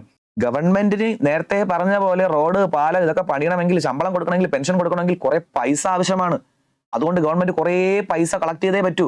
അങ്ങനെ ഗവൺമെന്റ് കളക്ട് ചെയ്യുന്ന പൈസയെ വിളിക്കുന്ന പേരാണ് പൊതുവരുമാനം, അല്ലെങ്കിൽ ഗവൺമെന്റിന് കിട്ടുന്ന വരുമാനമാണ് പൊതുവരുമാനം. ഈ പൊതുവരുമാനം കിട്ടിയാലേ നമ്മൾ നേരത്തെ പറഞ്ഞ ചെലവുകൾ ഗവൺമെന്റിന് ചെയ്യാൻ പറ്റൂ. പിടികിട്ടു? അപ്പൊ ഗവൺമെന്റിന് ചെലവുകൾ ചെയ്യാൻ വേണ്ടി കിട്ടുന്ന പൈസയാണ് എന്തോന്ന്? പൊതുവരുമാനം. നോക്കിയടാ, വികസന ക്ഷേമ പ്രവർത്തനങ്ങൾ നിർവഹിക്കുന്നതിന് സർക്കാരിന് ധാരാളം പണം ആവശ്യമായി വരുന്നു. ഇപ്പൊ പറഞ്ഞതേ ഉള്ളൂ, റോഡ് പണിയാനും പാലം പണിയാനും ശമ്പളം കൊടുക്കാനും കുറെ പൈസ വേണം. ഇത്തരം ആവശ്യങ്ങൾ നിറവേറ്റുന്നതിനായി വിവിധ സ്രോതസ്സുകളിൽ നിന്ന് സർക്കാർ സമാഹരിക്കുന്ന ധനമാണ് പൊതുവരുമാനം. അപ്പൊ ക്വസ്റ്റ്യൻ ചോദിക്കാം, സർക്കാരിന്റെ വിവിധ പ്രവർത്തനങ്ങൾക്ക് വേണ്ടി സർക്കാരിന് പണം ആവശ്യമാണ്, അതിനുവേണ്ടി സമാഹരിക്കുന്ന പണമാണ് പൊതുവരുമാനം. എളുപ്പം. ഇത് സർക്കാർ ബജറ്റിന്റെ ഒരു പ്രധാന ഘടകമാണ്. പൊതുവരുമാനം. അപ്പൊ ഇതാണ് പൊതുവരുമാനം എന്ന് പറയുന്നത്. അപ്പൊ ഗവൺമെന്റിന് കിട്ടുന്ന വരുമാനമാണ് പൊതുവരുമാനം. ഇനി താഴെ കൊടുത്തേക്കുന്നത് പൊതുവരുമാനത്തിന്റെ ക്ലാസിഫിക്കേഷൻ, അത് നമുക്ക് പഠിക്കാം. ഓക്കെ, നോക്ക്, നിങ്ങളുടെ SCERT ബുക്കിൽ കൊടുത്തിരിക്കുന്ന ക്ലാസിഫിക്കേഷൻ ഗവൺമെന്റിന് വരുമാനം കിട്ടുന്നു. ഇത് 7ാം ക്ലാസ്സിലെ പാഠഭാഗമാണ്, അതുകൊണ്ട് ആ ബുക്കിൽ കൊടുത്തിരിക്കുന്ന ചാർട്ടാണ് നമ്മൾ പഠിക്കുന്നത്. ഗവൺമെന്റിന് വരുമാനം കിട്ടുന്നു, പൊതുവരുമാനം. നോക്കിയേ, പൊതുവരുമാനം, ഗവൺമെന്റിന് വരുമാനം കിട്ടുന്നു, പൊതുവരുമാനം. 2 രീതിയിലാണ് പൊതുവരുമാനം: നികുതി വരുമാനവും നികുതിയേതര വരുമാനവും. ഓക്കെ, നികുതി വരുമാനവും നികുതിയേതര വരുമാനം. അപ്പൊ നമുക്ക് ഇതൊന്നും മാറ്റി വരച്ചിട്ട് പഠിക്കാം. ഓക്കെ, ഗവൺമെന്റിന് കിട്ടുന്ന വരുമാനമാണെന്ന് പഠിച്ചു. ഗവൺമെന്റിന് വരുമാനം കിട്ടുന്ന 2 മാർഗം, ഒന്ന് നികുതി വരുമാനവും മറ്റൊന്ന് നികുതിയേതര വരുമാനവും എന്നാണ് പറഞ്ഞിരിക്കുന്നത്. ഓക്കെ, അപ്പുറത്ത് കൊടുത്തിരിക്കുന്ന ചാർട്ട് തന്നെയാണ്, പഠിക്കാൻ വേണ്ടി ഞാൻ ജസ്റ്റ് മാറ്റി വരച്ചു എന്നുള്ളൂ. നികുതി വരുമാനവും നികുതിയേതര, ഇംഗ്ലീഷിൽ ടാക്സും നോൺ ടാക്സും. നമുക്ക് ആദ്യം ഈ നോൺ ടാക്സ് ഒന്ന് ഡിസ്കസ് ചെയ്യാം, അതാണ് പെട്ടെന്ന് പഠിക്കാൻ പറ്റുന്നത്, എളുപ്പമുള്ളത്. നോൺ ടാക്സ് എന്ന് പറഞ്ഞാൽ ഒന്നുമില്ല, അതിനൊരു ഉദാഹരണം പറഞ്ഞ് നിങ്ങൾക്ക് പിടികിട്ടും. ഹെൽമെറ്റ് വയ്ക്കാതെ പോയി, ഇപ്പൊ ഞാനാണ് ഗവൺമെന്റ്, നിങ്ങൾ ഹെൽമെറ്റ് വയ്ക്കാതെ പോയി, ഞാൻ പറഞ്ഞു ഫൈൻ അടിക്കും, ഫൈൻ ഇട്, പൈസ ഇട്. അപ്പൊ നിങ്ങൾ എനിക്ക് ഫൈൻ തന്നു, ആ പൈസ ആർക്കാ കിട്ടിയത്? എനിക്ക്, ഗവൺമെന്റിനാണ് കിട്ടിയത്. അപ്പൊ ഞാനാണ് ഗവൺമെന്റ് എന്ന് വിചാരിച്ചോളണേ, ഞാനാണ് ഗവൺമെന്റ്. ഓക്കെ, ഹെൽമെറ്റ് വയ്ക്കാതെ പോയി, ഞാൻ പറഞ്ഞു ഫൈൻ ഇടുക പറഞ്ഞു, നിങ്ങൾ എനിക്ക് 500 രൂപ ഫൈൻ അടിച്ചു. ആ പൈസ ആർക്ക് കിട്ടി? ഗവൺമെന്റിന് കിട്ടി. അങ്ങനെ കിട്ടിയ ഫൈൻ അത് ടാക്സ് വരുമാനമാണോ? അല്ല, ടാക്സ് അല്ലാതെ കിട്ടിയ വരുമാനമാണ്. ടാക്സ് അല്ലാതെ കിട്ടിയ വരുമാനമാണ്, അതിനെ വിളിക്കുന്ന പേരാണ് നികുതിയേതര വരുമാനം. അപ്പൊ ഫൈൻ എന്ന് പറഞ്ഞാൽ നികുതി അല്ലാതെ കിട്ടുന്ന വരുമാനമാണ്. ഇനി അതുപോലെ തന്നെ ഫീസ് വാങ്ങാറുണ്ട്. ചില സ്ഥാപനങ്ങൾ, വിദ്യാഭ്യാസ സ്ഥാപനങ്ങൾക്ക് ട്യൂഷൻ ഫീസ് പറഞ്ഞ് കുറച്ച് പൈസ ഗവൺമെന്റ് വാങ്ങാറുണ്ട്. പിന്നെ അതുപോലെ തന്നെ രജിസ്ട്രേഷൻ ഫീസ് വാങ്ങാറുണ്ട്. അങ്ങനെ ഗവൺമെന്റ് ചില സമയങ്ങളിൽ കുറച്ച് ഫീസ് വാങ്ങാറുണ്ട്. ഈ ഫീസ് എന്ന് പറയുന്നതും നികുതി വരുമാനമാണോ? അല്ല. അപ്പോൾ ഫീസ് എന്ന് പറയുന്നതും എന്താണ്? നികുതി അല്ലാത്ത വരുമാനമാണ്. പഠിച്ചോളുക, ഫീസ് എന്ന് പറയുന്നതും നികുതി അല്ലാത്ത വരുമാനമാണ്. ഫീസ് കിട്ടുന്നുണ്ട്, പക്ഷെ നികുതിയാണോ? അല്ല. ഇനി ഗവൺമെന്റിന് ലാഭം കിട്ടാറുണ്ട്. ഞാനാണ് ഗവൺമെന്റ്, ഞാൻ കുറെ സ്ഥാപനങ്ങൾ നടത്തുന്നുണ്ട്, അല്ലെങ്കിൽ ഞാൻ ഷെയർ മാർക്കറ്റിൽ പൈസ ഇടുന്നുണ്ട്, അങ്ങനെ എനിക്ക് കുറെ ലാഭം കിട്ടാറുണ്ട്. ഈ കിട്ടുന്ന ലാഭം എന്ന് പറയുന്നത് നികുതി വരുമാനമാണോ? അല്ല. ലാഭമാണ് കിട്ടുന്നത്. നികുതിയാണോ? ടാക്സ് ആണോ? അല്ല. ഗവൺമെന്റ് ടാക്സ് കിട്ടുന്നുണ്ടോ? അല്ല. ലാഭമാണ്. ലാഭം എന്ന് പറയുന്നത് ടാക്സ് അല്ല, നമുക്കറിയാം. ഇനി ഗവൺമെന്റിന് പലിശ കിട്ടാറുണ്ട്. ഞാൻ കുറേ കടം കൊടുത്തിട്ടുണ്ട്, ഞാനാണ് ഗവൺമെന്റ്, ഞാൻ കുറേ കടം കൊടുത്തിട്ടുണ്ട്. കടം കൊടുത്താൽ പകരം എനിക്ക് എന്തോന്ന് കിട്ടും? പലിശ കിട്ടും. പലിശ എന്ന് പറയുന്നത് ടാക്സ് വരുമാനമാണോ? അല്ല. ഈ വർഷം നടന്ന മറ്റൊരു എക്സാമിന് ചോദിച്ച ക്വസ്റ്റൻ ആണ്. പലിശ എന്ന് പറയുന്നത് ടാക്സ് ആണോ? അല്ല, നോൺ ടാക്സ് ആണ്. പഠിച്ചോളുക. ഇനി ഗവൺമെന്റ് എനിക്ക് കുറെ സഹായങ്ങൾ കിട്ടാറുണ്ട്. ഞാൻ എന്തെങ്കിലുമൊക്കെ സംവിധാനങ്ങൾ അല്ലെങ്കിൽ പ്രോജക്റ്റുകൾ ചെയ്യാൻ പോകുമ്പോൾ എനിക്ക് കുറെ സഹായം കിട്ടും. ആ സഹായം എന്ന് പറയുന്നത് എന്താണ്? നോൺ ടാക്സ് ആണ്, നികുതിയേതരമാണ്. പിടികിട്ടും. അപ്പൊ അത്രേ ഉള്ളൂ. ഇപ്പൊ ഞാൻ ഈ പറഞ്ഞ എക്സാമ്പിൾ, ഫൈൻ ആയാലും ഫീസ് ആയാലും ലാഭമായാലും പലിശ ആയാലും അതുപോലെ സഹായം, ഗ്രാൻഡ് സഹായം, ഇതൊക്കെ എനിക്ക് ഗവൺമെന്റിന് കിട്ടുന്ന വരുമാനമാണ്. പക്ഷെ ഇതൊന്നും നികുതി വരുമാനമല്ല. അതുകൊണ്ട് ഇതിനെ വിളിക്കുന്നതാണ് നികുതിയേതര വരുമാനം, നോൺ ടാക്സ്. ഓക്കെ ആണേ. അപ്പൊ ഇനി എന്താണ് നികുതി? നികുതി എന്ന് പറയുമ്പോൾ 2 രീതിയിലാണ് നികുതി വരുന്നത്. ഒന്ന് പ്രത്യക്ഷം, മറ്റൊന്ന് പരോക്ഷം. പ്രത്യക്ഷ നികുതി, പരോക്ഷ നികുതി. ശ്രദ്ധിച്ചു കേട്ടോ, എന്താണ് പ്രത്യക്ഷ നികുതി എന്ന് പറഞ്ഞാൽ? അതിന്റെ ഡെഫിനിഷൻ ഇത്രയേ ഉള്ളൂ. ആരിലാണോ നികുതി ചുമത്തുന്നത് അയാൾ തന്നെ നികുതിയുടെ ഭാരം വഹിക്കണം. അതാണ് ഞാൻ ആദ്യം ക്വസ്റ്റ്യൻ ഡിസ്കസ് ചെയ്ത സമയത്ത് ഞാൻ ഒരു ഡെഫിനിഷൻ പറഞ്ഞു. പക്ഷെ ഞാൻ പറഞ്ഞു സിമ്പിൾ ഡെഫിനിഷൻ ആണ്, നമുക്ക് വലിയ ഡെഫിനിഷൻ പിന്നീട് പഠിക്കാമെന്ന്. ഇത്രയേ ഉള്ളൂ. എന്റെ മേൽ നികുതി ഈടാക്കിയാൽ എന്റെ വരുമാനം പോയി. അതിനെ വിളിക്കുന്ന പേരാണ് പ്രത്യക്ഷ നികുതി. ഇപ്പൊ എനിക്കൊരു വരുമാനമുണ്ട്, ഗവൺമെന്റ് പറയുന്നത് നീ 5000 രൂപ ടാക്സ് അടയ്ക്കുന്ന എന്റെ അടുത്ത് പറഞ്ഞാൽ എന്റെ കയ്യിൽ നിന്ന് 5000 രൂപ പോയി, എന്റെ വരുമാനമാണ് പോയത്, അതിന്റെ ഭാരം ഞാൻ തന്നെ വഹിച്ചേ പറ്റൂ. അതെനിക്ക് വേറൊരാളിലേക്ക് ട്രാൻസ്ഫർ ചെയ്ത് കൊടുക്കാൻ പറ്റൂല. ഗവൺമെന്റ് പറയുന്നത് നീ ഇൻകം ടാക്സ് ആയിട്ട് 5000 രൂപ അടയ്ക്കുന്ന എന്റെ അടുത്ത് പറഞ്ഞാൽ എനിക്ക് പറയാൻ ഒക്കൂല, എനിക്ക് ഇപ്രാവശ്യം ചെലവ് കൂടുതലായതുകൊണ്ട് അതിന്റെ പകുതി വേറെ ആരെങ്കിലും അടയ്ക്കും, അങ്ങനെയൊന്നും പറയാൻ ഒക്കത്തില്ല. അല്ലെങ്കിൽ ഞാൻ അടുത്ത വർഷം അടയ്ക്കാം, അതൊന്നും പറ്റത്തില്ല. എന്റെ മേൽ നികുതി ഈടാക്കിയാൽ എന്റെ വരുമാനം പോയി. അപ്പൊ ആരുടെ മേൽ നികുതി ഈടാക്കുന്നോ അയാൾ തന്നെ നികുതിയുടെ ഭാരം വഹിച്ചേ പറ്റൂ. അയാളുടെ വരുമാനമാണ് പോകുന്നത്. അതിനെ വിളിക്കുന്ന പേരാണ് പ്രത്യക്ഷ നികുതി. സിമ്പിൾ ആണ്. ഈ എക്സാമ്പിൾ വെച്ച് പഠിച്ചാൽ മതി. എപ്പോഴും പഠിക്കുമ്പോഴും ഈ എക്സാമ്പിൾ കണക്ട് ചെയ്യുക. എക്സാമ്പിൾ വലിയ ലോജിക് ഒന്നും കാണില്ല കേട്ടോ. ഞാൻ വീണ്ടും പറയുന്നത്, ഞാൻ പറയുന്ന എക്സാമ്പിളുകളൊന്നും ഒരു ലോജിക് ഉണ്ടാകത്തില്ല. നമുക്ക് പഠിക്കാൻ വേണ്ടി, ഒരു മാർക്ക് കിട്ടാൻ വേണ്ടി പറയുന്ന എക്സാമ്പിൾ മാത്രമാണ്. ആ രീതി തന്നെ നിങ്ങൾ കണക്ട് ചെയ്തോളുക. അപ്പൊ എന്റെ മേൽ നികുതി ഈടാക്കിയാൽ എന്റെ പൈസ പോയി, അതെനിക്ക് വേറൊരാളോട് ട്രാൻസ്ഫർ ചെയ്ത് കൊടുക്കാൻ ഒക്കത്തില്ല. അതാണ് ഡയറക്റ്റ് ടാക്സ്. പിടികിട്ടു? എന്നാൽ നികുതിയുടെ ഭാരം ട്രാൻസ്ഫർ ചെയ്യാൻ പറ്റുമെങ്കിൽ അതിനെ വിളിക്കുന്ന പേരാണ് ഇൻഡയറക്റ്റ് പരോക്ഷ നികുതി. ഇത്രയേ ഉള്ളൂ. സിമ്പിൾ ആയിട്ട് പഠിച്ചു വയ്ക്കുക. നികുതിയുടെ ഭാരം ഒരാളിൽ നിന്ന് മറ്റൊരാളിലേക്ക് നമുക്ക് ട്രാൻസ്ഫർ ചെയ്ത് കൊടുക്കാൻ പറ്റുമെങ്കിൽ അതിനെ വിളിക്കുന്ന പേരാണ് ഇൻഡയറക്റ്റ് ടാക്സ്. ഇൻഡയറക്റ്റ് പരോക്ഷ നികുതി. അപ്പൊ ഇത്രയേ ഉള്ളൂ. ഒരാളുടെ മേൽ നികുതി ഈടാക്കുന്നു, അയാൾ തന്നെ ഭാരം വഹിച്ചേ പറ്റൂ, അയാൾ തന്നെ പൈസ അടച്ചേ പറ്റൂ. അയാളുടെ വരുമാനമാണ് കുറയുന്നതെങ്കിൽ അത് ഡയറക്റ്റ് ടാക്സ്. എന്നാൽ ഭാരം വേണമെങ്കിൽ മറ്റൊരാളിലേക്ക് ട്രാൻസ്ഫർ ചെയ്ത് കൊടുക്കാൻ പറ്റുമെങ്കിൽ ഇൻഡയറക്റ്റ് ടാക്സ്. ഇത്രയേ ഉള്ളൂ. ഡയറക്റ്റും ഇൻഡയറക്റ്റും. ഓക്കെ, നോക്കി ബുക്കിനകത്ത് കൊടുത്തേക്കുന്നത് പൊതുവരുമാനം, ഗവൺമെന്റിന്റെ വരുമാനം, പൊതുവരുമാനം രണ്ടാക്കി. നികുതിയും നികുതിയേതരം. നമ്മൾ ആദ്യം പഠിച്ച നികുതിയേതരമാണ്. നോക്കി എപ്പോഴും നോക്കി, നിങ്ങളുടെ SCERT ബുക്കാണ്. നികുതിയിലൂടെ അല്ലാതെ മറ്റ് സ്രോതസ്സിൽ നിന്ന് ലഭിക്കുന്ന വരുമാനം. കണ്ടോ, നികുതിയിലൂടെ അല്ലാതെ, ഞാനിപ്പോൾ അവിടെ അണ്ടർലൈൻ ചെയ്യുന്നില്ല, കാരണം അത് ചെയ്ത് നമുക്ക് വായിക്കാൻ ഒക്കത്തില്ല. നികുതിയിലൂടെ അല്ലാതെ മറ്റ് സ്രോതസ്സിൽ നിന്ന് ലഭിക്കുന്ന വരുമാനം. ഉദാഹരണം നോക്കടാ, ഫീസ്, പിഴ, ഫൈൻ. അതുപോലെ ഗ്രാൻഡ് മീൻസ് സഹായം, ലാഭം, പലിശ. എക്സാമിന് ചോദിക്കുക, താഴെ തന്നിരിക്കുന്നതിൽ നികുതിയേതര വരുമാനം ഏതൊക്കെയാണ് ചോദിക്കും. ലാഭം, പലിശ, ഗ്രാൻഡ്, ഫീസ്, പിഴ, ഇതൊക്കെയാണ് തോന്നുന്നത് നികുതിയേതര വരുമാനം. കഴിഞ്ഞു. ഇത്രേ ഉള്ളൂ. അത്രേ ബുക്കിൽ കൊടുത്തിട്ടുള്ളൂ. നമുക്ക് തൽക്കാലം അത്രയും പഠിച്ചാൽ മതി. ഓക്കെ, അടുത്ത നോക്ക്, നികുതിയിലൂടെ ലഭിക്കുന്ന വരുമാനം. അപ്പൊ നികുതിയെ നമ്മൾ രണ്ടാക്കി, പ്രത്യക്ഷവും പരോക്ഷവും. പ്രത്യക്ഷം പഠിച്ചു, ആരിലാണോ ചുമത്തുന്നത് അയാൾ തന്നെ ഭാരം വഹിക്കണം, അയാളുടെ വരുമാനമാണ് പോകുന്നത്. പരോക്ഷമാണെങ്കിൽ എന്ത് ചെയ്യും? ഭാരം ട്രാൻസ്ഫർ ചെയ്ത് കൊടുക്കാൻ പറ്റും. ഓക്കെ, നോക്ക്. പ്രത്യക്ഷം നികുതി ആരിലാണോ ചുമത്തിയിരിക്കുന്നത് ആ വ്യക്തി തന്നെ ഒടുക്കുന്ന നികുതിയാണ് പ്രത്യക്ഷ നികുതി. കണ്ടോ, നികുതി ആരിലാണോ ചുമത്തിയിരിക്കുന്നത് ആ വ്യക്തി തന്നെ ഒടുക്കുന്ന നികുതിയാണ് പ്രത്യക്ഷ നികുതി. പ്രത്യക്ഷ നികുതി അതായത് നികുതിദായകൻ തന്നെ നികുതിയുടെ ഭാരം വഹിക്കുന്നു. എന്റെ പേരിൽ നികുതി ഈടാക്കിയാൽ ഞാൻ തന്നെ ഭാരം വഹിക്കുന്നു. എക്സാമ്പിൾ നോക്ക്, ആദായ നികുതി, കെട്ടിട നികുതി എന്ന ഉദാഹരണങ്ങളാണ്. അപ്പൊ കെട്ടിട നികുതിയും ഡയറക്ട് ടാക്സ് ആണ്. നമ്മളെ വീടിന് മേൽ നികുതി അടയ്ക്കേണ്ട വളരെ, അതെന്താണ്? കെട്ടിട നികുതി. നമുക്ക് എക്സാമ്പിൾ അല്ലാതെ കുറച്ച് പഠിക്കാം. ഡയറക്ട് ടാക്സിന്റെയും ഇൻഡയറക്ട് ടാക്സിന്റെ എക്സാമ്പിൾ നമുക്ക് കുറച്ച് പഠിക്കാം. ഓക്കെ, അപ്പൊ നിങ്ങൾ ഓർത്താൽ മതി, കെട്ടിട നികുതി. നമുക്ക് ഞാനിപ്പോൾ അതായിരുന്നു പഠിപ്പിക്കുന്ന ഒരു ബിൽഡിങ്ങിനകത്താണ് ഇത് പഠിപ്പിക്കുന്നത്. ഈ ബിൽഡിങ്ങിന് ടാക്സ് അടയ്ക്കണം, അപ്പൊ കെട്ടിട നികുതി ഡയറക്റ്റ് ആണ്. പിടികിട്ടു? നിങ്ങൾ വീടിന് ടാക്സ് അടയ്ക്കണം, ഡയറക്റ്റ് ആണ്. ഇത്രയേ ഉള്ളൂ. ഇന്ന് നോക്ക്, പരോക്ഷ നികുതി. ഒരാളുടെ മേൽ ചുമത്തപ്പെടുന്ന നികുതി ഭാഗികമായോ പൂർണ്ണമായോ മറ്റൊരാൾക്ക് നൽകേണ്ടി വരുന്നു. നികുതിയുടെ ഭാരം ട്രാൻസ്ഫർ ചെയ്യാൻ പറ്റുന്നു, അതാണ് പരോക്ഷ നികുതി. എക്സാമ്പിൾ നോക്ക്, ഇത് ചോദിക്കും എക്സാമിന്. വിൽപ്പന നികുതി, വിനോദ നികുതി എന്നീ ഉദാഹരണങ്ങളാണ്. വിൽപ്പന നികുതി, വിനോദ നികുതി. പക്ഷെ ഇപ്പം ഈ വിൽപ്പന നികുതിയും വിനോദ നികുതിയും ഒന്നും ഇല്ല. ഈ വിൽപ്പന നികുതിയും വിനോദ നികുതിയൊക്കെ ലയിപ്പിച്ചുകൊണ്ടാണ് GST ആയത്. GST. ഓക്കെ, വിൽപ്പന നികുതി വിനോദ നികുതിയൊക്കെ ലയിപ്പിച്ചുകൊണ്ടാണ് GST ആയത്. എങ്കിലും ബുക്കിനകത്ത് കൊടുത്തേക്കുന്നതുകൊണ്ട് ഒരു പക്ഷേ എക്സാമിന് ചോദിക്കാം. വിൽപ്പന നികുതി വിനോദ നികുതിയൊക്കെ എന്തിന്റെ ഉദാഹരണമാണ്? പരോക്ഷ നികുതി. പരോക്ഷ നികുതി. ഇപ്പൊ വിൽപ്പന നികുതിയും വിനോദ നികുതിയൊക്കെ ലയിപ്പിച്ചുകൊണ്ട് എന്തായെന്ന് ഓർത്തോളുക? GST ആയെന്നും കൂടി ഓർത്തോളുക. ഓക്കെ അല്ലേ? അപ്പൊ നമ്മുടെ SCERT ബുക്കിൽ കൊടുത്തിരിക്കുന്ന എക്സാമ്പിൾ നമ്മൾ നോക്കിയിട്ടുണ്ട്. എങ്കിലും നമുക്ക് അല്ലാതെ കുറച്ച് എക്സാമ്പിൾ നോക്കി വെച്ചേക്കാം. ഒരു പക്ഷേ പരീക്ഷയ്ക്ക് ചോദിച്ചാൽ എഴുതണമല്ലോ. ഓക്കേടാ, പ്രത്യക്ഷ നികുതിക്ക് ഉദാഹരണമാണ് ഒന്ന് ആദായ നികുതി. എന്താണ് നമ്മൾ ഓൾറെഡി പഠിച്ചു തരാൻ ഞാൻ വീണ്ടും പറഞ്ഞ സമയം കളയുന്നില്ല. എനിക്കൊരു വരുമാനം ഉണ്ടെങ്കിൽ ആ വരുമാനം ഒരു ലെവലിന് അപ്പുറത്തോട്ടാണെങ്കിൽ ഗവൺമെന്റിലോട്ട് നികുതി അടയ്ക്കണം, അതാണ് ആദായ നികുതി. അത് പ്രത്യക്ഷ നികുതിയാണ്. ഇനി കോർപ്പറേറ്റ് നികുതി, അത് നേരത്തെ പറഞ്ഞ കാര്യമാണ്. ഒരാൾ കമ്പനി സ്റ്റാർട്ട് ചെയ്ത് കഴിഞ്ഞാൽ ലാഭം ഉണ്ടെങ്കിൽ അതിന്മേൽ നികുതി അടയ്ക്കേണ്ടി വരും, അതാണ് കോർപ്പറേറ്റ് നികുതി.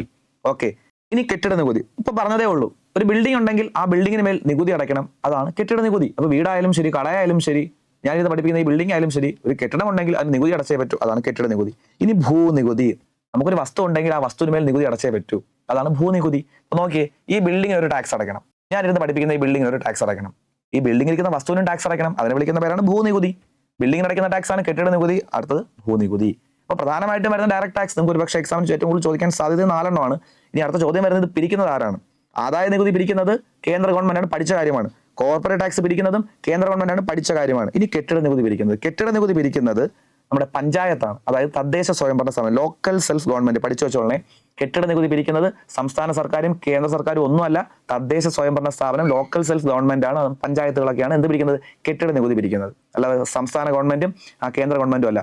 സംശയം വരരുത്, തദ്ദേശ സ്വയംഭരണ സ്ഥാപനം, പഞ്ചായത്ത് എന്ന് പറയുന്നത് സംസ്ഥാനത്തിന്റെ ഭാഗമല്ലേ എന്ന് ചോദിച്ചാൽ, ഈ നികുതി പിരിക്കുന്ന കാര്യം വരുമ്പോൾ നമ്മളത് 3 ഗവൺമെന്റ് ആയിട്ടാണ് കണക്കാക്കുന്നത്. കേന്ദ്ര ഗവൺമെന്റ്, സംസ്ഥാന ഗവൺമെന്റ്, തദ്ദേശ സ്വയംഭരണ സ്ഥാപനങ്ങൾ, ലോക്കൽ സെൽഫ് ഗവൺമെന്റ്.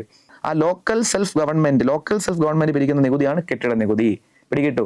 ഇനി എന്നാൽ ഭൂനികുതി പിരിക്കുന്നത് സ്റ്റേറ്റ് ഗവൺമെന്റ് ആണ്. ഭൂനികുതി പിരിക്കുന്ന ആരാണ്? State government. വില്ലേജ് ഓഫീസിലാണ് നമ്മൾ കൊണ്ടുപോയി എന്തടയ്ക്കുന്നത്? ഭൂനികുതി അടയ്ക്കുന്നത്. കരം തീർത്ത റെസിപ്റ്റ് കേട്ട് കാണുമായിരിക്കും. അപ്പൊ കരം തീർത്ത റെസിപ്റ്റ് കിട്ടുന്നത് ഭൂനികുതി അടയ്ക്കുമ്പോഴാണ്. വില്ലേജ് ഓഫീസ് എന്ന് പറഞ്ഞാൽ ഗവൺമെന്റ് സംവിധാനമാണ്. അപ്പൊ അതുകൊണ്ട് തന്നെ അതെന്താണ്? പ്രത്യക്ഷ നികുതി. അപ്പം പ്രധാനമായിട്ടുള്ള 4 പ്രത്യക്ഷ നികുതി നമ്മൾ നോക്കി, അത് ആർക്കാണ് കൊടുക്കുന്നതെന്ന് പഠിച്ചു. ഓക്കെ ആണല്ലോ? അടുത്ത പരോക്ഷ നികുതി നോക്ക്. വിൽപ്പന നികുതി, സെയിൽസ് ടാക്സ്. വിനോദ നികുതി എന്താണ്? അറിയാലോ, എന്റർടൈൻമെന്റ് ടാക്സ്, ആഡംബരം, ലക്ഷറി ടാക്സ്, പരസ്യം, അഡ്വർടൈസ്മെന്റ് ടാക്സ്, ഇതൊക്കെ എന്താണ്? പരോക്ഷ നികുതിയാണ്. അതുപോലെ കേന്ദ്ര എക്സൈസ് നികുതി. കേന്ദ്ര എക്സൈസ് നികുതി എന്ന് പറഞ്ഞാൽ നമ്മുടെ ഇന്ത്യക്കകത്ത് ഉൽപ്പാദിപ്പിക്കുന്ന എല്ലാ സാധനങ്ങൾക്കും ഈടാക്കുന്ന നികുതിയാണ് കേന്ദ്ര എക്സൈസ് നികുതി. ഇന്ത്യക്കകത്ത് എന്ത് ഉൽപ്പാദിപ്പിച്ചാൽ എന്ത് നികുതിയുണ്ട്? കേന്ദ്ര എക്സൈസ് നികുതിയുണ്ട്. ഇനി സേവന നികുതി, സർവീസ് ടാക്സ്. അത് പ്രത്യേകിച്ച് പറയണ്ടല്ലോ, ഒരു സേവനത്തിന് വേണ്ടി എന്തുണ്ട്? Service tax. ഇതെല്ലാം എന്തൊരു ഉദാഹരണമാണ്? പരോക്ഷ നികുതിക്ക്. പക്ഷേ ഇതൊന്നും ഇപ്പം നിലവിലില്ല. ഇതെല്ലാം കൂടെ ലയിപ്പിച്ചാണ് എന്തായത്? GST ആയത്. ഇതെല്ലാം കൂടെ ലയിപ്പിച്ച് എന്തായി? GST ആയി. അപ്പൊ ഒരുപക്ഷെ പരോക്ഷ നികുതിക്ക് ഉദാഹരണങ്ങളായിട്ട് ചോദിച്ചാൽ ഇതൊക്കെ എഴുതിക്കൊള്ളുക. ഇതെല്ലാം പരോക്ഷ നികുതിക്ക് ഉദാഹരണങ്ങളാണ്. പക്ഷെ ഇവയെല്ലാം കൂടെ ലയിപ്പിച്ചാണ് എന്തായത്? GST ആയത്. GST ആയത്. അപ്പൊ GST എന്താണ്? പരോക്ഷ നികുതി. GST എന്താണ്? പരോക്ഷ നികുതി. ഓർത്തോളുക. അപ്പൊ നിങ്ങളുടെ SCERT ബുക്കിൽ അവർ വിൽപ്പന നികുതിയും വിനോദ നികുതിയും കൊടുത്തിട്ടുണ്ട്. വിൽപ്പന നികുതി, വിനോദ നികുതി. പക്ഷെ വിൽപ്പന നികുതി, വിനോദ നികുതി ഇപ്പൊ ഉണ്ടോ എന്ന് ചോദിച്ചാൽ ഇല്ല. GSTയുടെ ഭാഗമാണ്. ഓർത്തോളുക. പിടികിട്ടുമല്ലോ? ഓക്കെ അല്ലേ? അപ്പൊ ഈ എക്സാമ്പിളോട് ഓർത്ത് വെച്ചേക്കണേ. ബുക്കിനകത്ത് ഇല്ലാത്ത കാര്യമാണെങ്കിൽ ഒരു പക്ഷേ എക്സാമിന് ചോദിച്ചേക്കാം. നോക്കിയാൽ നമുക്ക് 7ാം ക്ലാസ്സിലെ ബുക്കിനകത്ത് GSTയെ കുറിച്ച് കൊടുത്തേക്കുന്ന കാര്യം കൂടി നമുക്കൊന്ന് നോക്കാം. നോക്കിയടാ, രാജ്യത്ത് ഒറ്റ നികുതി എന്ന തത്വം നടപ്പിലാക്കുന്നതിന് ഭരണഘടനയിലെ 101ാം ഭേദഗതി പ്രകാരം 2017 ജൂലൈ 1 മുതൽ നിലവിൽ വന്ന ഏകീകൃത പരോക്ഷ നികുതി സമ്പ്രദായമാണ് ചരക്ക് സേവന നികുതി. ഏകീകൃത പരോക്ഷ നികുതി നമ്മൾ തൊട്ട് മുന്നേ പഠിച്ചതേ ഉള്ളൂ. ഇവിടുത്തെ പരോക്ഷ നികുതികൾ കുറെ നമ്മൾ പഠിച്ചിട്ട് പറഞ്ഞു ഇതൊന്നും ഇപ്പൊ ഇല്ല, ഇതെല്ലാം കൂടെ ലയിപ്പിച്ചുകൊണ്ടാണ് എന്ത് വന്നത്, GST വന്നത്. ഇപ്പൊ പഠിച്ചതേ ഉള്ളൂ. അപ്പൊ നോക്കിയേ, ഏകീകൃത പരോക്ഷ നികുതി സമ്പ്രദായമാണ് GST വന്നത് 2017 ജൂലൈ 1, എല്ലാവർക്കും അറിയാം. ഭേദഗതി ചോദിച്ചാൽ 101ാമത്തെ ഭേദഗതി, 101ാമത്തെ ഭേദഗതി. ഇനി ബില്ല് ചോദിച്ചാൽ, ഭേദഗതി ബില്ല് ചോദിച്ചാൽ 122ാമത്തെ ഭേദഗതി ബില്ല്. ഇതുകൊണ്ട് മാറ്റി മാറ്റി ഒരുപാട് എക്സാമിന് ചോദിക്കുന്നുണ്ട്. ഭേദഗതി ചോദിച്ചാൽ 101, ഭേദഗതി ബില്ല് ചോദിച്ചാൽ 122ാമത്തെ ഭേദഗതി ബില്ല്. അവതരിപ്പിക്കുന്ന എല്ലാ ബില്ലും പാസ്സാവണമെന്നില്ല. 122ാമത്തെ ബില്ലായിട്ട് അവതരിപ്പിച്ചു, അത് പാസ്സായിട്ട് വന്നപ്പോൾ 101ാമത്തെ ഭേദഗതി. അങ്ങനെയാണ് 122ാമത്തെ ബില്ലായിട്ടാണ് GST പ്രസന്റ് ചെയ്യുന്നത്. അത് പാസ്സായിട്ട് വന്നപ്പോൾ എത്രാമത്തെ ഭേദഗതി, 101ാമത്തെ ഭേദഗതി. ബില്ല് ചോദിച്ചാൽ 122, ഭേദഗതി ചോദിച്ചാൽ 101. ഓക്കെ, നോക്കിയടാ, ഒരു സാമ്പത്തിക വർഷം വിറ്റുവരവ് സർക്കാർ നിശ്ചയിക്കുന്ന തുകയിൽ കൂടുതലാണെങ്കിൽ, ഗവൺമെന്റ് പറയുന്നതിന് മുകളിലാണ് ഒരാളുടെ ഒരു വർഷത്തെ വിറ്റുവരവെങ്കിൽ, ഗവൺമെന്റ് പറയുന്നതിന് മുകളിലാണ് ഒരാളുടെ ഒരു വർഷത്തെ വിറ്റുവരവെങ്കിൽ അയാൾ GST അടയ്ക്കണം. പിടികിട്ടു? ആ വ്യാപാരികൾ നിർബന്ധമായിട്ടും GST രജിസ്ട്രേഷൻ എടുക്കേണ്ടതാണ്. കണ്ട, വ്യാപാരികൾ നിർബന്ധമായിട്ട് എന്തെടുക്കണം, GST രജിസ്ട്രേഷൻ എടുക്കണം. ഗവൺമെന്റ് പറയുന്നതിന് മുകളിലാണ് ഒരു ബിസിനസ്സുകാരന്റെ വിറ്റുവരവെന്നുണ്ടെങ്കിൽ അയാൾ എന്തായാലും GST രജിസ്ട്രേഷൻ എടുക്കണം. പിടികിട്ടുമല്ലോ. ഇനി നമ്മൾ എങ്ങനെയാണ് GST നിരക്കുകൾ കൊടുക്കുന്നത്? പ്രധാനമായിട്ടും 5%, 12%, 18%, 28% ഈ നിരക്കിലാണ് നമ്മൾ പൊതുജനങ്ങൾ സാധനങ്ങൾ വാങ്ങുമ്പോൾ GST കൊടുക്കുന്നത്. എന്നാൽ ചില സാധനങ്ങൾക്ക് തൽക്കാലം GST കൊടുക്കണ്ടെന്ന് കൂടിയുണ്ട്. ചില സാധനങ്ങൾക്ക് തൽക്കാലത്തേക്ക് GST കൊടുക്കണ്ട. GST ഉൾപ്പെട്ടിട്ടുണ്ട്, പക്ഷെ തൽക്കാലം GST കൊടുക്കണ്ട. അതിനെ നമ്മൾ 0% എന്ന് പറയുന്നു. പിടികിട്ടു? GST ഉൾപ്പെട്ടിട്ടും തൽക്കാലം GST കൊടുക്കേണ്ടാത്ത സാധനത്തിനാണ് നമ്മൾ എന്ത് പറയുന്നത്, 0% എന്ന് പറയുന്നത്. അപ്പൊ പിടികിട്ടുമല്ലോ. അപ്പൊ നോക്കി, നിലവിൽ 0, 5, 12, 18, 28 എന്നിങ്ങനെയുള്ള നിരക്കുകളിലാണ് ഉപഭോക്താവ് GST നൽകേണ്ടത്. 7ാം ക്ലാസ്സിലെ ബുക്കിനകത്ത് കൊടുത്തേക്കുന്ന കാര്യമാണ്. ശ്രദ്ധിക്കണം, 0 എന്ന് പറയുന്നത് നമുക്കൊരു സ്ലാബായിട്ട് പൂർണ്ണമായിട്ടും പറയാൻ ഒക്കില്ല. 0 കൊണ്ട് അർത്ഥമാക്കുന്നത് GST ഉൾപ്പെട്ടിട്ടും തൽക്കാലം എന്ത് കൊടുക്കണ്ട, GST കൊടുക്കണ്ട. പിടികിട്ടു? അതാണ്.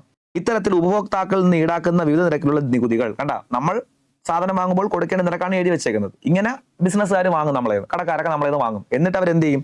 വിവിധ നിരക്കിലുള്ള നികുതികൾ വ്യാപാരികൾ സർക്കാരിലേക്ക് അടക്കേണ്ടതാണ്. അപ്പൊ നമ്മളിൽ നിന്ന് ഈ 0, 5, 12, 18, 28 ഇങ്ങനെ വാങ്ങുന്നത് വ്യാപാരികൾ അല്ലെങ്കിൽ ബിസിനസ്സുകാർ വാങ്ങിയിട്ട് സർക്കാരിലോട്ട് കൊടുക്കണം. കണ്ടോ, ഇത്തരത്തിൽ ഉപഭോക്താക്കളിൽ നിന്ന്, നമ്മളിൽ നിന്ന് ഈടാക്കുന്ന വിവിധ നിരക്കിലുള്ള നികുതികൾ വ്യാപാരികൾ സർക്കാരിലേക്ക് അടക്കേണ്ടതാണ്. ഇനി കാലത്തിനനുസരിച്ച് GST റേറ്റിൽ മാറ്റം വരുത്താമെന്നും കൂടി ഗവൺമെന്റ് പറയുന്നുണ്ട്. പൊതുജനങ്ങൾ 0, 5, 12, 18, 28 ഈ നിരക്കിലാണ് GST ബിസിനസ്സുകാർക്ക് അല്ലെങ്കിൽ കടക്കാർക്ക് കൊടുക്കുന്നത്. അവർ വാങ്ങിയിട്ട് അത് എന്ത് ചെയ്യും? ഗവൺമെന്റിന് കൊടുക്കും. പിടികിട്ടു? ഇതാണ് GST. 7ാം ക്ലാസ്സിലെ ബുക്കിനകത്ത് കൊടുത്തേക്കുന്ന കാര്യം നമ്മൾ ജസ്റ്റ് പഠിച്ചു എന്നേ ഉള്ളൂ. അപ്പൊ നമ്മൾ ഗവൺമെന്റിന്റെ ചെലവും വരുമാനവും പഠിച്ചു. നമ്മൾ ആ പാഠഭാഗം വിശദമായിട്ട് പഠിച്ചു പോകുന്ന കാര്യം ഈ വർഷത്തെ 2 ക്വസ്റ്റ്യൻ എടുത്തപ്പോൾ തന്നെ 3 ക്വസ്റ്റ്യൻ അതിൽ വന്നതുകൊണ്ടാണ് ഈ ചാപ്റ്റർ തന്നെ ഡീറ്റെയിൽ ചെയ്ത് പഠിക്കുന്നത് കേട്ടോ. നമുക്ക് ഇനി ഗവൺമെന്റ് കടം കൂടി ഒന്ന് പെട്ടെന്ന് പഠിച്ചിട്ട് നമുക്ക് വൈൻഡപ്പ് ചെയ്യാം. നമുക്ക് ഗവൺമെന്റ് കടം കൂടി പെട്ടെന്ന് പഠിക്കാം. അപ്പൊ ഗവൺമെന്റിന് കിട്ടുന്ന വരുമാനമാണ് പൊതുവരുമാനം, ഗവൺമെന്റ് നടത്തുന്ന ചെലവാണ് പൊതുചെലവ്. അങ്ങനെയാണെങ്കിൽ പൈസ തികയാതെ വരുമ്പോൾ ഗവൺമെന്റ് വാങ്ങുന്ന കടമാണ് പൊതുകടം. നമുക്കറിയാം, ഗവൺമെന്റ് ആവശ്യം പോലെ കടം വാങ്ങാറുണ്ട്, എപ്പോഴും വാർത്തയെ കാണുന്ന കാര്യമാണ്. അതിനെ വിളിക്കുന്ന പേരാണ് പൊതുകടം. ഗവൺമെന്റിന് കിട്ടുന്ന വരുമാനമാണ് പൊതുവരുമാനം, ഗവൺമെന്റ് നടത്തുന്ന ചെലവാണ് പൊതുചെലവ്, ഗവൺമെന്റിന് കിട്ടുന്ന കടമാണ് പൊതുകടം. അത്രേ ഉള്ളൂ. നോക്ക് വികസനക്ഷേമ പ്രവർത്തനങ്ങൾ യാഥാർത്ഥ്യമാക്കുവാനും ഭരണപരമായ വിവിധ ആവശ്യങ്ങൾ നിറവേറ്റാനും വരുമാനം തികയാതെ വരുമ്പോൾ ഗവൺമെന്റിന് കടമെടുക്കേണ്ടി വരും. അതിനെ വിളിക്കുന്ന പേരാണ് പൊതുകടം. ഇത്തരത്തിൽ സർക്കാർ വാങ്ങുന്ന വായ്പകളാണ് പൊതുകടം. എളുപ്പം നോക്ക്, രാജ്യത്തിനകത്ത് നിന്നും പുറത്തു നിന്നും വായ്പകൾ വാങ്ങാറുണ്ട്. ഗവൺമെന്റ് കടം വാങ്ങുന്നത് ഇന്ത്യക്കകത്തുനിന്ന് മാത്രമല്ല, ഇന്ത്യക്കകത്തുനിന്നും പുറത്തുനിന്നും കടം വാങ്ങാറുണ്ട്.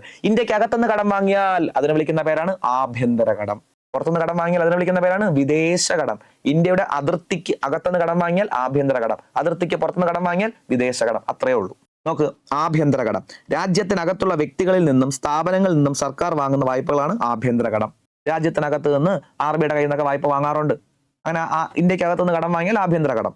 നോക്ക്, വിദേശ കടം വിദേശ ഗവൺമെന്റുകളിൽ നിന്നും അന്തർദേശീയ സ്ഥാപനങ്ങളിൽ നിന്നും വാങ്ങുന്ന കടങ്ങളാണ് വിദേശ കടം എന്ന് പറയുന്നത്. IMF നിന്ന് വാങ്ങിയാൽ വിദേശ കടം. പിടികിട്ടും? അത്രേ ഉള്ളൂ. അപ്പൊ ഇന്ത്യക്ക് അകത്തുനിന്ന് വാങ്ങിയാൽ ആഭ്യന്തര കടം, പുറത്തുനിന്ന് വാങ്ങിയാൽ വിദേശ കടം. ഓക്കെ, അപ്പൊ ഗവൺമെന്റിന്റെ വരുമാനം, ഗവൺമെന്റിന്റെ ചെലവ്, ഗവൺമെന്റ് കടം, നമ്മൾ 7ാം ക്ലാസ്സിലെ പാഠഭാഗത്ത് ഒരുപാട് കാര്യങ്ങൾ ചർച്ച ചെയ്തു. ഈ നയങ്ങളെ വിളിക്കുന്ന പേരാണ് ധനനയം. കണ്ട, ഗവൺമെന്റിന്റെ വരുമാനം അതായത് നികുതി ഏതനം, ഗവൺമെന്റിന്റെ ചെലവ് പൊതുചെലവ്, ഗവൺമെന്റിന്റെ ചെലവ് വികസനം വികസനേതരം പഠിച്ചതാണ്. ഇനി അതുപോലെ ഗവൺമെന്റിന്റെ കടത്തെക്കുറിച്ചും പഠിച്ചു. ഇതിനെക്കുറിച്ചൊക്കെ പറയുന്ന നയമാണ് ധനനയം. നോക്ക്, പൊതുവരുമാനം, പൊതുചെലവ്, പൊതുകടം എന്നിവയെ സംബന്ധിച്ച് സമഗ്രമായ സർക്കാർ നയമാണ് ധനനയം. അപ്പൊ സർക്കാരിന്റെ നയമാണ് ധനനയം. അതിലെ 3 കാര്യങ്ങൾ: ഗവൺമെന്റ് വരുമാനം, ഗവൺമെന്റ് ചെലവ്, ഗവൺമെന്റ് വാങ്ങുന്ന കടം. 7ാം ക്ലാസ്സിലെ ബുക്ക് വളരെ ഇമ്പോർട്ടന്റ്. ധനകാര്യ വകുപ്പ് തയ്യാറാക്കുന്ന ഈ നയം നടപ്പിലാക്കുന്നത് ബജറ്റിലൂടെയാണ്. അപ്പൊ ചോദിക്കും, ഗവൺമെന്റിന്റെ വരുമാനം, ഗവൺമെന്റിന്റെ ചെലവ്, ഗവൺമെന്റ് വാങ്ങുന്ന കടം, ഇതൊക്കെ ഗവൺമെന്റ് നമ്മളെ അറിയിക്കുന്നത് അല്ലെങ്കിൽ നടപ്പിലാക്കുന്നത് എന്തിലൂടെ? ബജറ്റിലൂടെ. അപ്പൊ 2 രീതി ക്വസ്റ്റ്യൻ ചോദിക്കാം. ധനനയം നടപ്പിലാക്കുന്നത് എന്തിലൂടെ? ബജറ്റിലൂടെ. ധനനയം നടപ്പിലാക്കുന്നത് എന്തിലൂടെ? ബജറ്റിലൂടെ. ധനനയം നടപ്പിലാക്കുന്നത് എന്തിലൂടെ? ബജറ്റിലൂടെ. അല്ലെങ്കിൽ ചോദിക്കാം, പൊതുവരുമാനം, പൊതുചെലവ്, പൊതുകടം നടപ്പിലാക്കുന്ന എന്തിലൂടെ? ബജറ്റിലൂടെ. പൊതുവരുമാനം, പൊതുചെലവ്, പൊതുകടം. അതാണ് ധനനയം. നടപ്പിലാക്കുന്നത് ബജറ്റിലൂടെ. പിടികിട്ടുമല്ലോ. നിലവിലെ സാമ്പത്തിക സ്ഥിതി മെച്ചപ്പെടുത്തുന്നതിനും സാമ്പത്തിക സ്ഥിരത കൈവരിക്കുന്നതിനും ഗവൺമെന്റിന് മാർഗനിർദ്ദേശം നൽകുന്ന ഒരു നയം കൂടിയാണിത്. അപ്പൊ ധനനയത്തിലൂടെ ഗവൺമെന്റിന് മനസ്സിലാവും എത്ര വരുമാനം വേണം, എത്ര ചെലവ് വേണം, എങ്ങനെ കടം വാങ്ങേണ്ടി വരും. പിടികിട്ടുമല്ലോ.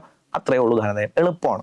ഇനി എക്സാമിന് വെച്ച മറ്റൊരു ക്വസ്റ്റ്യൻ, ധനനയത്തിന്റെ ലക്ഷ്യങ്ങൾ. നമ്മൾ ഡിസ്കസ് ചെയ്ത 3 ക്വസ്റ്റ്യനും ഈ ചാപ്റ്ററിൽ നിന്നാണ് വന്നേക്കുന്നത്. അത് 2025 ചോദിച്ച ചോദ്യമാണ്. 10th +2 ലെവലിനൊക്കെ ചോദിച്ച ചോദ്യമാണ്. നോക്ക്, ധനനയത്തിന്റെ ലക്ഷ്യങ്ങൾ നോക്കടാ. സാമ്പത്തിക വളർച്ച ത്വരിതപ്പെടുത്തുക. സ്ക്രീൻ ക്ലിയർ ആണെന്നാണ് എന്റെ വിശ്വാസം. അത് SCERT ബുക്കിലെ പേജ് അതുപോലെ ഇങ്ങോട്ട് എടുത്ത് വെച്ചേക്കുവാണ്. ഞാൻ പറയുന്നതും കൂടെ ഒന്ന് കേട്ട് പഠിക്കുക. സാമ്പത്തിക വളർച്ച ത്വരിതപ്പെടുത്തുക, സ്പീഡപ്പ് ചെയ്യുക. നമ്മുടെ എക്കണോമിക് ഗ്രോത്ത്, രാജ്യത്തിനകത്തുള്ള വളർച്ച, ഗ്രോത്ത് സ്പീഡപ്പ് ചെയ്യുക. തൊഴിലവസരങ്ങൾ സൃഷ്ടിക്കുക. തൊഴിലവസരങ്ങൾ സൃഷ്ടിക്കുക. നമ്മൾ പഠിച്ചതുള്ള എക്സാമിന് വെച്ച ക്വസ്റ്റ്യൻ ആണ്. തൊഴിലവസരങ്ങൾ സൃഷ്ടിക്കുക സർക്കാരിന്റെ നയമാണ്. തൊഴിലവസരങ്ങൾ സൃഷ്ടിക്കുക എന്ന് പറയുന്നത് സർക്കാരിന്റെ നയമാണ്. സാമ്പത്തിക വളർച്ച സ്പീഡപ്പ് ചെയ്യേണ്ടത് സർക്കാരിന്റെ നയമാണ്. അധിക ചെലവുകൾ നിയന്ത്രിക്കുക, അല്ലെങ്കിൽ അനാവശ്യ ചെലവുകൾ നിയന്ത്രിക്കുക. ഉണ്ട്, പഠിച്ചതാണ്. എക്സാമിന് വെച്ച ക്വസ്റ്റ്യൻ. അനാവശ്യ ചെലവുകൾ നിയന്ത്രിക്കുക. വരുമാന വിതരണത്തിലെ അസമത്വം ഇല്ലാതാക്കേണ്ട. ഇൻകം ഇനിക്വാളിറ്റി ഇംഗ്ലീഷിൽ. നമ്മൾക്കറിയാം നമ്മുടെ രാജ്യത്ത് വരുമാനത്തിൽ അസമത്വം ആവശ്യം പോലും ഉണ്ട്. ആ അസമത്വം എന്ത് ചെയ്യുക? ഇല്ലാതാക്കുക. വരുമാന വിതരണത്തിലെ എല്ലാവർക്കും തുല്യ അവസരത്തിൽ അല്ലെങ്കിൽ തുല്യ രീതിയിൽ വരുമാനം വിതരണം ചെയ്യുക. വരുമാന വിതരണത്തിൽ അസമത്വം ഇല്ല. ഇത് 4 ധനനയത്തിന്റെ ലക്ഷ്യങ്ങൾ. എക്സാമിന് ചോദിച്ച ക്വസ്റ്റ്യൻ നമ്മൾ പഠിച്ചോടെ ഡിസ്കസ് ചെയ്തു. അതിന്റെ എക്സ്പ്ലനേഷൻ ആണ് ഈ പറഞ്ഞേക്കുന്നത്. അപ്പൊ നോക്ക്, പുതിയ SCERT ബുക്കിൽ 4 ലക്ഷ്യങ്ങൾ കൊടുത്തിട്ടുണ്ട്. ഒന്ന്, നമ്മുടെ എക്കണോമിക് ഗ്രോത്ത്, സാമ്പത്തിക വളർച്ച സ്പീഡപ്പ് ചെയ്യുക, ത്വരിതപ്പെടുത്തുക. അനാവശ്യ ചെലവുകൾ നിയന്ത്രിക്കുക. അതുപോലെ ഒരുപാട് പേർക്ക് ജോലി കൊടുക്കുക, തൊഴിലവസരങ്ങൾ സൃഷ്ടിക്കുക. പിന്നെ അതുപോലെ വരുമാന വിതരണത്തിലെ അസമത്വം എന്ത് ചെയ്യുക? ഇല്ലാതാക്കുക. പിടികിട്ടു. ഇതാണ് ധനനയത്തിന്റെ ലക്ഷ്യങ്ങൾ. ഇനിയും ചോദിക്കും, ഉറപ്പാണ്. പഠിച്ചു വെച്ചോളുക. അപ്പൊ പൊതുവരുമാനം, പൊതുചെലവ്, പൊതുകടം പഠിച്ചു. അതാണ് ധനനയം എന്ന് പഠിച്ചു. ധനനയം നടപ്പിലാക്കുന്നത് ബജറ്റിലൂടെയാണെന്ന് പഠിച്ചു. നമുക്ക് ബജറ്റും കൂടി പെട്ടെന്ന് നോക്കാം. എന്താണ് ബജറ്റ്? ഏറ്റവും സിമ്പിൾ ആയിട്ട് പറഞ്ഞാൽ ബജറ്റ് എന്ന് പറഞ്ഞാൽ കണക്കവതരണമാണ് ബജറ്റ്. അത്രേ ഉള്ളൂ. കണക്കവതരണമാണ് ബജറ്റ്. ഏറ്റവും സിമ്പിൾ ആയിട്ട് പറഞ്ഞാൽ കണക്കവതരണമാണ് ബജറ്റ്. ഗവൺമെന്റിന്റെ വരുമാനവും ചെലവും കടവും ഒക്കെ നിർണ്ണയിക്കുക. ഇത്രയേ ഉള്ളൂ. നോക്ക്, ഒരു സാമ്പത്തിക വർഷത്തിൽ സർക്കാർ പ്രതീക്ഷിക്കുന്ന ചെലവും വരവും ഉൾക്കൊള്ളിച്ചുകൊണ്ട് തയ്യാറാക്കുന്ന ധനരേഖയാണ് ബജറ്റ്. ഗവൺമെന്റ് ചെലവ് തയ്യാറാക്കി 5000 കോടിയാണ് ചെലവ്. ഒരു എക്സാമ്പിൾ, 5000 കോടി ചെലവ്. ഇനി വരുമാനം എടുക്കണം. എല്ലാത്തിനൂടെ വരുമാനം എടുത്തപ്പോൾ ഒരു 3000 കോടിയേ ഉള്ളൂ. അപ്പൊ ഇത്ര കുറവുണ്ട്. അത് നമ്മൾ എവിടെ നിന്ന് കണ്ടെത്തും?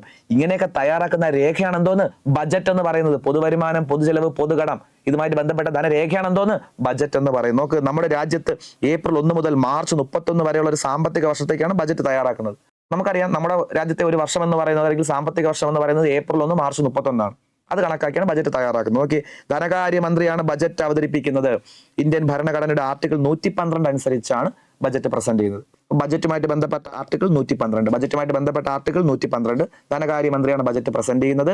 ബജറ്റിനകത്ത് പ്രധാനമായിട്ടും പറയുന്നത് ഗവൺമെന്റിന്റെ വരുമാനത്തെക്കുറിച്ചും ചെലവിനെ കുറിച്ചുമാണ്. ചെലവ് തയ്യാറാക്കി, ഇനി പൈസ കണ്ടെത്തണം, തികയാതെ വരുമ്പോൾ എത്ര കടം വാങ്ങണം, ഇതൊക്കെയാണ് ബജറ്റ് എന്ന് പറയുന്നത്. പിടികിട്ടു. ഇനി ബജറ്റ് വന്നത് ബോഗറ്റ് എന്ന ഫ്രഞ്ച് വേർഡിൽ നിന്നാണ്. ബോഗറ്റ് എന്ന ഫ്രഞ്ച് വേർഡിൽ നിന്നാണ് ഈ ബജറ്റ് എന്ന വേർഡ് രൂപം കൊണ്ടത്. അതിന്റെ അർത്ഥം എന്ന് പറയുന്നത് ചെറിയ സഞ്ചി എന്നാണ്.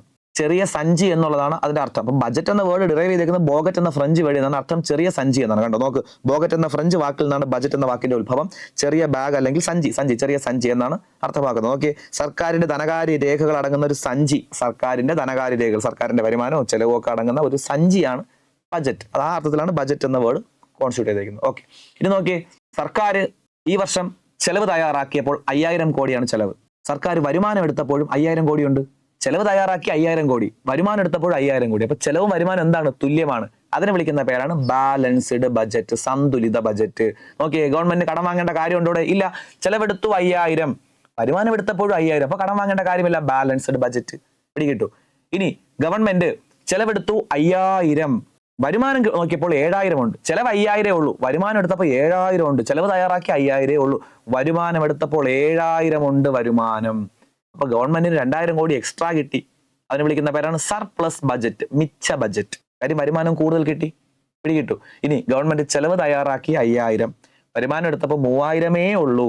ചെലവ് 5000 ഉണ്ട്, ചെലവ് 5000, വരുമാനം 3000 ഉള്ളൂ, 2000 കോടി കുറവുണ്ട്.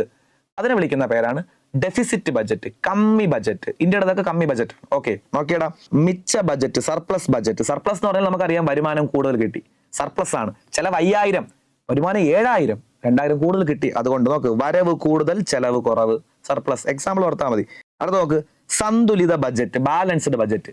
ചെലവും 5000, വരുമാനം 5000, കടം വാങ്ങേണ്ട കാര്യം ഒന്നുമില്ല. ചെലവ് 5000, വരുമാനം കറക്റ്റ് 5000, ആരെയൊന്നും കടം വാങ്ങേണ്ട കാര്യമില്ല, ഒന്നും വേണ്ട. നോക്ക്, വരവും ചെലവും തുല്യം. അതുപോലെ നോക്ക്, കമ്മി ബജറ്റ്, അതാണ് നമ്മുടെയൊക്കെ ബജറ്റ് എന്ന് പറയുന്നത്. എന്താണ്? ചെലവ് 5000, വരുമാനം ഒരു 3000 ഉള്ളൂ, ഷോർട്ടേജ് ആണ്. നോക്കേണ്ട, വരവ് കുറവ്, വരുമാനം കുറവ് 3000 കോടിയേ ഉള്ളൂ, ചെലവ് കൂടുതൽ, ചെലവ് 5000 കോടി. അതാണ് എന്തോന്ന്, കമ്മി ബജറ്റ്. ഓക്കെ, അപ്പൊ ഇത്രയുമാണ് 7ാം ക്ലാസ്സിൽ പ്രധാനമായിട്ട് വരുന്ന കുറച്ച് ഏരിയാസ് എന്ന് പറയുന്നത്. നമുക്കിനി അടുത്തൊരു ക്വസ്റ്റ്യൻ ഡിസ്കസ് ചെയ്യാം. ഈ അടുത്ത് നടന്ന എക്സാമിന് വെച്ച ക്വസ്റ്റൻ ആണ്, താഴെ പറയുന്നവയിൽ RBIയുമായി ബന്ധമില്ലാത്തത്. ഒരു 4 വിശേഷണം കൊടുത്തിട്ട് RBIയുമായി ബന്ധമില്ലാത്ത വിശേഷണം നോക്കി. വിദേശ നാണയത്തിന്റെ സൂക്ഷിപ്പുകാരൻ, ബാങ്കുകളുടെ ബാങ്ക്, സർക്കാരിന്റെ ബാങ്ക്, പാവപ്പെട്ടവന്റെ ബാങ്ക്. ഇതാണ് 4 ഓപ്ഷൻ. എന്നിട്ട് ചോദിച്ചു താഴെ പറയുന്നവയിൽ RBIയുമായി ബന്ധമില്ലാത്ത പ്രസ്താവനകൾ. നോക്കിയടാ, വിദേശ നാണയത്തിന്റെ സൂക്ഷിപ്പുകാരൻ എന്നറിയപ്പെടുന്നത് റിസർവ് ബാങ്ക് ഓഫ് ഇന്ത്യ തന്നെയാണ്. പഠിച്ചു വെച്ചോളുക, റിസർവ് ബാങ്ക് ഓഫ് ഇന്ത്യ തന്നെയാണ് വിദേശ നാണയത്തിന്റെ സൂക്ഷിപ്പുകാരൻ. അപ്പൊ വിദേശ നാണയം ഡോളറൊക്കെ വരുന്നതുമായിട്ട് ബന്ധപ്പെട്ട് അതിന്റെ കാവൽക്കാരൻ, സൂക്ഷിപ്പുകാരൻ ആര് തന്നെയാണ്? RBI തന്നെയാണ്. അടുത്ത നോക്ക്, ബാങ്കുകളുടെ ബാങ്ക്, ഗവൺമെന്റിന്റെ ബാങ്ക്, ഇന്ത്യയുടെ ബാങ്ക് എന്നൊക്കെ അറിയപ്പെടുന്ന ബാങ്ക് ഏതാണ്? RBI ആണ്. നോക്ക്, ബാങ്കുകളുടെ ബാങ്ക് RBI ആണ്, സർക്കാരിന്റെ ബാങ്ക്, ഗവൺമെന്റ് ബാങ്ക് RBI ആണ്. പാവപ്പെട്ടവന്റെ ബാങ്ക് എന്നൊരു വിശേഷണം RBIക്ക് ഇല്ല. പാവപ്പെട്ടവന്റെ ബാങ്ക് എന്ന് പറയുമ്പോൾ കൂടുതലും ഗ്രാമപ്രദേശങ്ങളിലെ വികസനവുമായി ബന്ധപ്പെട്ട് വരുന്ന ബാങ്കൊക്കെയാണ് പാവപ്പെട്ടവന്റെ ബാങ്ക് എന്ന് പറയുന്നത്. ഒരുപക്ഷെ അങ്ങനെ ഒരു ചോദ്യം വരികയാണെങ്കിൽ കൂടുതലും ആൻസർ വരാൻ സാധ്യത നബാർഡാണ്. പാവപ്പെട്ടവന്റെ ബാങ്ക് എന്നറിയപ്പെടുന്നത് നബാർഡ് എന്ന് നമുക്ക് വേണമെങ്കിൽ ആൻസർ കൊടുക്കാം. ഓക്കെ, അത് ഈ ഗ്രാമപ്രദേശങ്ങളിലെ പാവപ്പെട്ട ആൾക്കാരുടെ വികസനവുമായി ബന്ധപ്പെട്ട് എല്ലാം നമുക്ക് എന്ത് പറയാം, പാവപ്പെട്ടവന്റെ ബാങ്ക് എന്ന് പറയാം. ഒരുപക്ഷെ എക്സാമിന് ചോദ്യം ചോദിച്ചാൽ ഏറ്റവും കൂടുതൽ ആൻസർ വരാൻ സാധ്യത നബാർഡ് തന്നെയാണ്. ഓക്കെ, ഓർത്തോളുക, പാവപ്പെട്ടവന്റെ ബാങ്ക് എന്നറിയപ്പെടുന്ന നബാർഡാണ് ഏറ്റവും കൂടുതൽ ആൻസർ വരാൻ സാധ്യത. ഓക്കെ അല്ലേടാ? അപ്പൊ നമുക്ക് RBIയുടെ വിശേഷണങ്ങളൊന്ന് നോക്കാം. 10ാം ക്ലാസ്സിലെ പുതിയ ടെക്സ്റ്റ് ബുക്കിനകത്ത് പണവും സമ്പദ് വ്യവസ്ഥയും എന്ന് പറയുന്ന ചാപ്റ്ററിനകത്ത് RBIയും RBIയുമായി ബന്ധപ്പെട്ട ഒരുപാട് ഫാക്ടുകളും കൊടുത്തിട്ടുണ്ട്. അപ്പോൾ ആ പാഠഭാഗത്ത് നിന്ന് നമുക്ക് RBIയുടെ വിശേഷണങ്ങളൊന്ന് നോക്കാം. അപ്പോൾ നമുക്കറിയാം, രാജ്യത്തിന്റെ സെൻട്രൽ ബാങ്കാണ് RBI. RBI രൂപീകൃതമായത് 1935-ലാണ്. 34-ലാണ് RBI ആക്ട് പ്രകാരം RBI വന്നത് 35-ലാണ്. വരുമ്പോൾ അതിന്റെ ആസ്ഥാനം കൊൽക്കത്തയായിരുന്നു. എന്നാൽ 37-ൽ ഇത് മുംബൈയിലോട്ട് മാറ്റി. ഓക്കെ, ഇതൊക്കെ നിങ്ങളുടെ ബുക്കിനകത്ത് കിടപ്പുണ്ട്, പഠിച്ചോളണം, ചോദിക്കാം എക്സാമിന്. അതുപോലെ തന്നെ 1949-ലാണ് RBI ദേശസാൽക്കരിച്ചത്. അതിന്റെ റീസൺ നമുക്കറിയാം, ഇന്ത്യക്ക് സ്വാതന്ത്ര്യം കിട്ടിയത് 47-ലാണ്. അപ്പൊ അതുവരെ RBI ഒരു ഗവൺമെന്റിന്റെ ബാങ്ക് നമുക്ക് ഒരിക്കലും പറയാൻ ഒക്കത്തില്ല, അല്ലെങ്കിൽ ആ സർക്കാരിന്റെ ബാങ്ക് എന്ന് പറയാൻ ഒക്കത്തില്ല. കാര്യം 35-ൽ വന്നപ്പോഴൊക്കെ നമുക്കറിയാം ബ്രിട്ടീഷ് ഇന്ത്യയാണ്. 47-ൽ സ്വാതന്ത്ര്യം കിട്ടി, ഇന്ത്യ എന്ന രാജ്യം നിലവിൽ വന്നു. അപ്പൊ അതിനുശേഷം ഈ ബാങ്ക് ഇന്ത്യയുടേതായ ബാങ്ക് മാത്രമായിട്ട് അങ്ങ് മാറണം. അതാണ് ദേശസാൽക്കരണം എന്ന് പറയുന്നത്. ഓക്കെ, ഇപ്പൊ ബാക്കി ബ്രിട്ടീഷുകാർക്ക് വല്ല ഷെയറോ കാര്യങ്ങളൊക്കെ ഉണ്ടെങ്കിൽ അതൊക്കെ എടുത്തുകൊണ്ട് പോയിട്ട് ഇന്ത്യയുടേതായിട്ട് മാത്രമുള്ള ബാങ്ക് ആക്കി മാറ്റി. അതാണ് ദേശസാൽക്കരിക്കുക എന്ന് പറയുന്നത്. അങ്ങനെ ദേശസാൽക്കരിച്ചത് 1949-ലാണ്, 49-ലാണ്. ഓക്കെ, അപ്പൊ ഈ വർഷങ്ങളൊക്കെ വളരെ ഇമ്പോർട്ടൻ്റ് ആണ്. ഇതൊക്കെ നിങ്ങൾ ബുക്കിനകത്ത് കിടപ്പുണ്ട്, ഇതൊക്കെ എക്സാമിന് ചോദിക്കാം.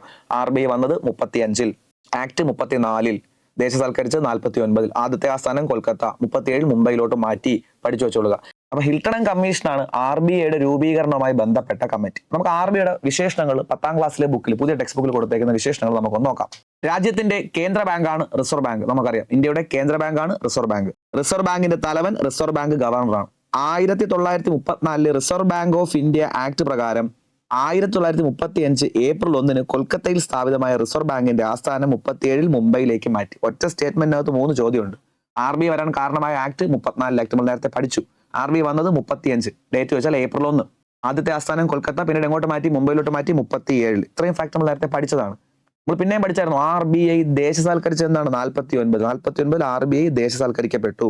നോക്കി, സമ്പദ് വ്യവസ്ഥയിലെ ബാങ്കുകൾ, ബാങ്ക് ഇതര ധനകാര്യ സ്ഥാപനങ്ങൾ എന്നിവയുടെ പ്രവർത്തനം നിയന്ത്രിക്കുന്നതും ഏകോപിപ്പിക്കുന്നതും ആരാണ്? കേന്ദ്ര ബാങ്കാണ്. പിടികിട്ടുമല്ലോ. അപ്പൊ ഇതൊക്കെ നമ്മുടെ ആ 10ാം ക്ലാസ്സിലെ ബുക്കിനകത്ത് കൊടുത്തിരിക്കുന്ന ബേസ് ഫാക്ടുകളാണ്. എക്സാമിന് ക്വസ്റ്റ്യൻ ചോദിക്കാം. നമുക്ക് റിസർവ് ബാങ്കിന്റെ ധർമ്മങ്ങൾ അല്ലെങ്കിൽ അതിന്റെ വിശേഷണങ്ങളൊക്കെ നമുക്ക് നോക്കാം. ഒന്നാമത്തെ ധർമ്മം എന്ന് പറയുന്നത് കറൻസി അച്ചടിച്ചിറക്കുന്നു. വളരെ ബേസ് ഫാക്ട്, എല്ലാവർക്കും അറിയായിരിക്കും. നോക്കാം, ഇന്ത്യയിൽ 1 രൂപ നോട്ടും നാണയങ്ങളും ഒഴികെ ബാക്കി എല്ലാ നോട്ടുകളും അച്ചടിച്ചിറക്കുന്നതും വിതരണം ചെയ്യുന്നതും RBI ആണ്. 1 രൂപ നോട്ടും നാണയങ്ങളും അച്ചടിച്ചിറക്കുന്നത് നമ്മുടെ കേന്ദ്ര ഗവൺമെന്റ് ആണ്, അല്ലെങ്കിൽ ധനകാര്യ മന്ത്രാലയമാണ്. പിടികിട്ടു. അപ്പൊ ശ്രദ്ധിക്കേണ്ട കാര്യം, ഒരു എക്സാമിന് വെച്ച ക്വസ്റ്റ്യൻ ഇങ്ങനെയാണ്, ഇന്ത്യയിൽ നോട്ടുകൾ കംപ്ലീറ്റ് അച്ചടിച്ചിറക്കുന്നത് അല്ലെങ്കിൽ അതിന്റെ കുത്തകാവകാശം RBIക്കാണ്. ശരിയാണോ തെറ്റാണോ? തെറ്റാണ്. എല്ലാ നോട്ടും ഇല്ല. 1 രൂപ നോട്ടും നാണയങ്ങളും അച്ചടിച്ചിറക്കുന്നത് ആരാണ്? കേന്ദ്ര ധനകാര്യ മന്ത്രാലയം അല്ലെങ്കിൽ കേന്ദ്ര ഗവൺമെന്റ്. അതിൽ ഒപ്പിടുന്നത് കേന്ദ്ര ധനകാര്യ സെക്രട്ടറിയാണ്. 1 രൂപ നോട്ടും നാണയങ്ങൾ ഒഴികെ ബാക്കി നോട്ടുകൾ മാത്രമാണ് ആര് അച്ചടിച്ചിറക്കുന്നത്? RBI അച്ചടിച്ചിറക്കുന്നത്. അതിൽ ഒപ്പിടുന്നത് RBI ഗവർണറാണ്. ഓക്കെ അല്ലേ? നോക്കി, 34-ൽ reserve bank of India act പ്രകാരം നാണയങ്ങളും 1 രൂപ നോട്ടും ഒഴികെയുള്ള എല്ലാ കറൻസികളും അച്ചടിച്ചിറക്കാൻ അധികാരമുള്ളത് റിസർവ് ബാങ്ക് ഓഫ് ഇന്ത്യക്കാണ്. നാണയങ്ങൾ, 1 രൂപ നോട്ട് എന്നിവ അച്ചടിച്ചിറക്കുന്നത് ഇന്ത്യ ഗവൺമെന്റിന്റെ ധനകാര്യ മന്ത്രാലയമാണ്. ഓക്കേടാ. കറൻസികൾ രൂപകൽപ്പന ചെയ്യുക, സുരക്ഷാ സവിശേഷതകൾ ഉൾപ്പെടുത്തുക, അച്ചടിച്ച് വിതരണം ചെയ്യുക എന്നീ ധർമ്മങ്ങളും നിർവഹിക്കുന്നത് റിസർവ് ബാങ്ക് ഓഫ് ഇന്ത്യയാണ്. അപ്പോൾ 1 രൂപ നോട്ടും നാണയങ്ങളും ഒഴികെ ബാക്കിയെല്ലാം പ്രിന്റ് ചെയ്യുന്നുണ്ട്, വിതരണം ചെയ്യുന്നുണ്ട്. അതുപോലെ തന്നെ നമ്മുടെ കറൻസികൾ രൂപകൽപ്പന ചെയ്യുന്നതും സുരക്ഷാ സവിശേഷതകൾ ഉൾപ്പെടുത്തുക. കറൻസി രൂപകൽപ്പന ചെയ്യുമ്പോഴും പ്രിന്റ് ചെയ്യുമ്പോഴും അതിന്റെ സുരക്ഷാ സവിശേഷതകൾ ഉൾപ്പെടുത്തുക, അച്ചടിച്ച് വിതരണം ചെയ്യുക, ഇതൊക്കെ ആരുടെ ധർമ്മമാണ്? റിസർവ് ബാങ്ക് ഓഫ് ഇന്ത്യയുടെ ധർമ്മമാണ്, ഓർത്തോളുക. ഓക്കെ.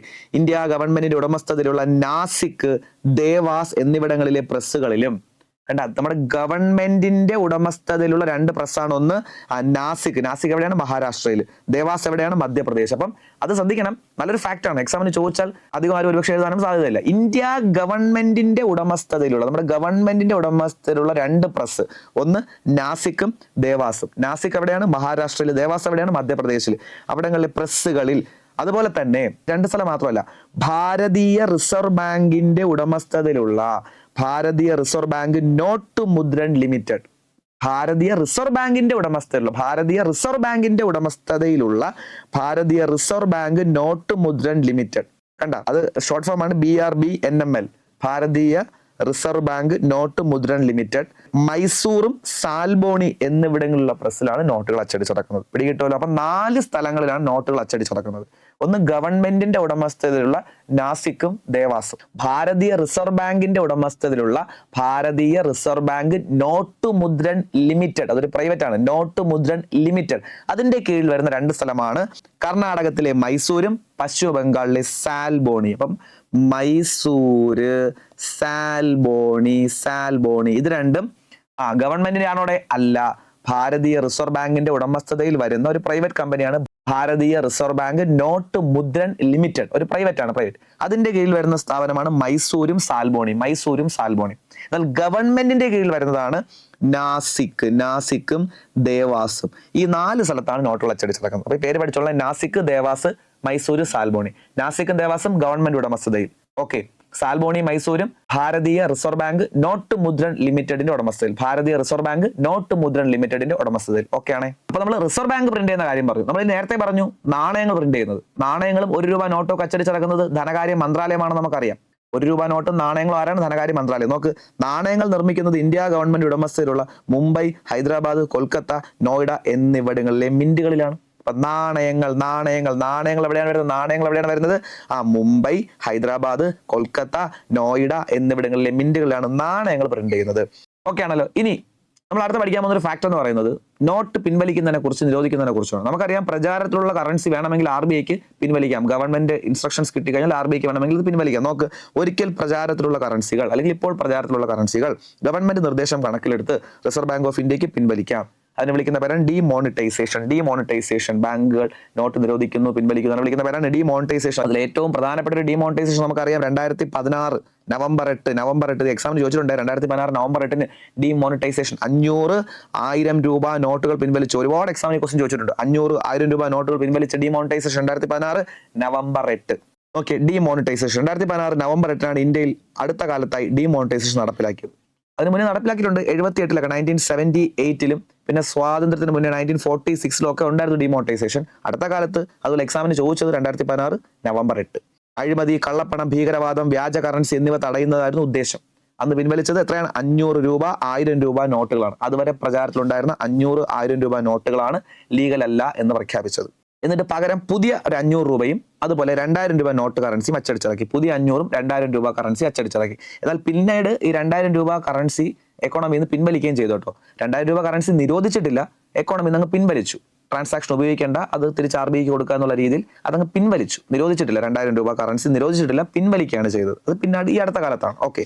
അതുപോലെ നോക്കിയേ, പൊതുജനങ്ങൾക്ക് ഡിക്ലറേഷൻ ഇല്ലാതെ 2016 ഡിസംബർ 31 വരെ പഴയ കറൻസി നോട്ടുകൾ ബാങ്കുകളിലും ഡിക്ലറേഷനോട് കൂടി 2017 മാർച്ച് 31 വരെ RBIയിലും നിക്ഷേപിക്കാൻ അവസരമുണ്ടായിരുന്നു. നിരോധിച്ച കറൻസി, നിരോധിച്ച 500, നിരോധിച്ച പഴയ 500, 1000 രൂപ നോട്ടുകൾ പൊതുജനങ്ങൾക്ക് ഡിക്ലറേഷൻ ഇല്ലാതെ, ഇതൊക്കെ സ്റ്റേറ്റ്മെന്റ് ആയിട്ട് ചോദിക്കും, ഡിക്ലറേഷൻ ഇല്ലാതെ 2016 ഡിസംബർ 31 വരെയും ഡിക്ലറേഷനോട് കൂടി 2017 മാർച്ച് 31 വരെ, ഡിക്ലറേഷൻ ഇല്ലാതെ 2016 ഡിസംബർ 31 വരെ എല്ലാ ബാങ്കുകളിലും മാറായിരുന്നു. എന്നാൽ ഡിക്ലറേഷനോട് കൂടി 2017 മാർച്ച് 31 വരെ RBIയിലും ചേഞ്ച് ചെയ്യാമായിരുന്നു. ഓർത്തോളുക. ഓക്കെ. RBIയുടെ രണ്ടാമത്തെ പ്രധാനപ്പെട്ട വിശേഷണമാണ് ബാങ്കുകളുടെ ബാങ്കായി പ്രവർത്തിക്കുന്നു. റിസർവ് ബാങ്ക് ഓഫ് ഇന്ത്യ ഇന്ത്യയുടെ ബാങ്കുകളുടെ ബാങ്കായി പ്രവർത്തിക്കുന്നു. ആപത് ഘട്ടങ്ങളിൽ ബാങ്കുകൾക്ക് ഫണ്ട് കൊടുക്കുന്നു, സഹായം കൊടുക്കുന്നു, ലോൺ കൊടുക്കുന്നു. നോക്ക്, ആപത് ഘട്ടങ്ങളിൽ ബാങ്കുകൾക്ക് അടിയന്തര വായ്പകൾ നൽകുക RBIയുടെ ഉത്തരവാദിത്തമാണ്. നമ്മുടെ രാജ്യത്തുള്ള വാണിജ്യ ബാങ്കുകൾ, SBI പോലെയുള്ള വാണിജ്യ ബാങ്കുകൾക്ക് ഫണ്ട് ആവശ്യമായിട്ട് വന്നാൽ ആരുടെ സഹായം ചോദിക്കുന്നത്? റിസർവ് ബാങ്ക് ഓഫ് ഇന്ത്യയുടെ അടുത്ത്. അതുകൊണ്ടാണ് ബാങ്കുകളുടെ ബാങ്കായി പ്രവർത്തിക്കുന്നു എന്ന് പറഞ്ഞത്. ബാങ്കുകൾ കടം ചോദിക്കാറുണ്ട്, സഹായം ചോദിക്കാറുണ്ട്. അതാണ് ബാങ്കുകളുടെ ബാങ്കായി പ്രവർത്തിക്കുന്നു എന്ന് പറഞ്ഞത്. പിടികിട്ടു. നോക്ക്, ബാങ്കുകളുടെ കരുതൽ ധനശേഖരം സൂക്ഷിക്കുക. അതായത് നമ്മുടെ രാജ്യത്തുള്ള സാധാ കൊമേഴ്ഷ്യൽ ബാങ്ക് ഉണ്ടല്ലോ, SBI പോലുള്ള ബാങ്കുകൾ, അവരുടെ കുറച്ച് പൈസ അവർ RBI കൊണ്ടുപോയി സൂക്ഷിച്ചു വെക്കാറുണ്ട്. അതിനാണ് കരുതൽ ധനശേഖരം എന്ന് പറയുന്നത്. നമ്മൾ ഇംഗ്ലീഷിൽ CRR എന്ന് പറയും, ക്യാഷ് റിസർവ് റേഷ്യോ. ഓക്കെ, നമ്മുടെ രാജ്യത്തുള്ള SBI പോലെയുള്ള വാണിജ്യ ബാങ്കുകളുടെ കുറച്ച് ഫണ്ട് അവർ RBI കൊണ്ടുപോയി സൂക്ഷിച്ചു വെക്കും. അത്രേ ഉള്ളൂ. SBI പോലുള്ള ബാങ്കുകളുടെ ഫണ്ട് എവിടെ കൊണ്ടുപോയി സൂക്ഷിച്ചു വെക്കും? RBI കൊണ്ടുപോയി സൂക്ഷിച്ചു വെക്കും. അതിനെ വിളിക്കുന്ന പേരാണ് CRR, cash reserve ratio. Malayalam കരുതൽ ധനശേഖരം. കരുതൽ ധനശേഖരം. ഓക്കെ, അപ്പൊ അത് സൂക്ഷിക്കുന്ന RBI-ലാണ്. അത് അവരുടെ ഡ്യൂട്ടിയാണ്. ബാങ്കുകൾ തമ്മിലുള്ള ഇടപാടുകൾ തീർക്കുന്നതിനും സഹായിക്കുക എന്നിവയെല്ലാം ചെയ്യുന്ന റിസർവ് ബാങ്ക് ഓഫ് ഇന്ത്യയാണ്. ബാങ്കുകൾ തമ്മിലുള്ള ഡീലിങ്സും കാര്യങ്ങളൊക്കെ പരിഹരിക്കുന്ന ആര് തന്നെയാണ്? RBI തന്നെയാണ്.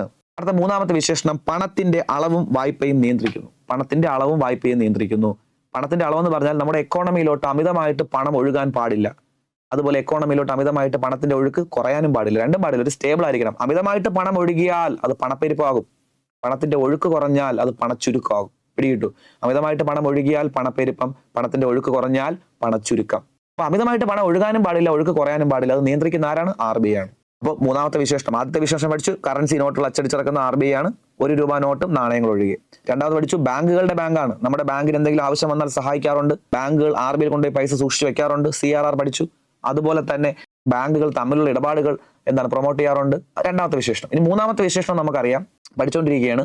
പണത്തിന്റെ അളവും വായ്പയും ഒക്കെ നിയന്ത്രിക്കാറുണ്ട് ആര്? Reserve bank of India. അതാണ് ഞാൻ പറഞ്ഞത്, സമൂഹത്തിലോട്ട് അമിതമായിട്ട് പണം ഒഴുകിയാൽ അത് നിയന്ത്രിക്കുന്നു RBI. സമൂഹത്തിലോട്ട് പണത്തിന്റെ ഒഴുക്ക് കുറഞ്ഞാൽ അത് നിയന്ത്രിക്കുന്നു RBI.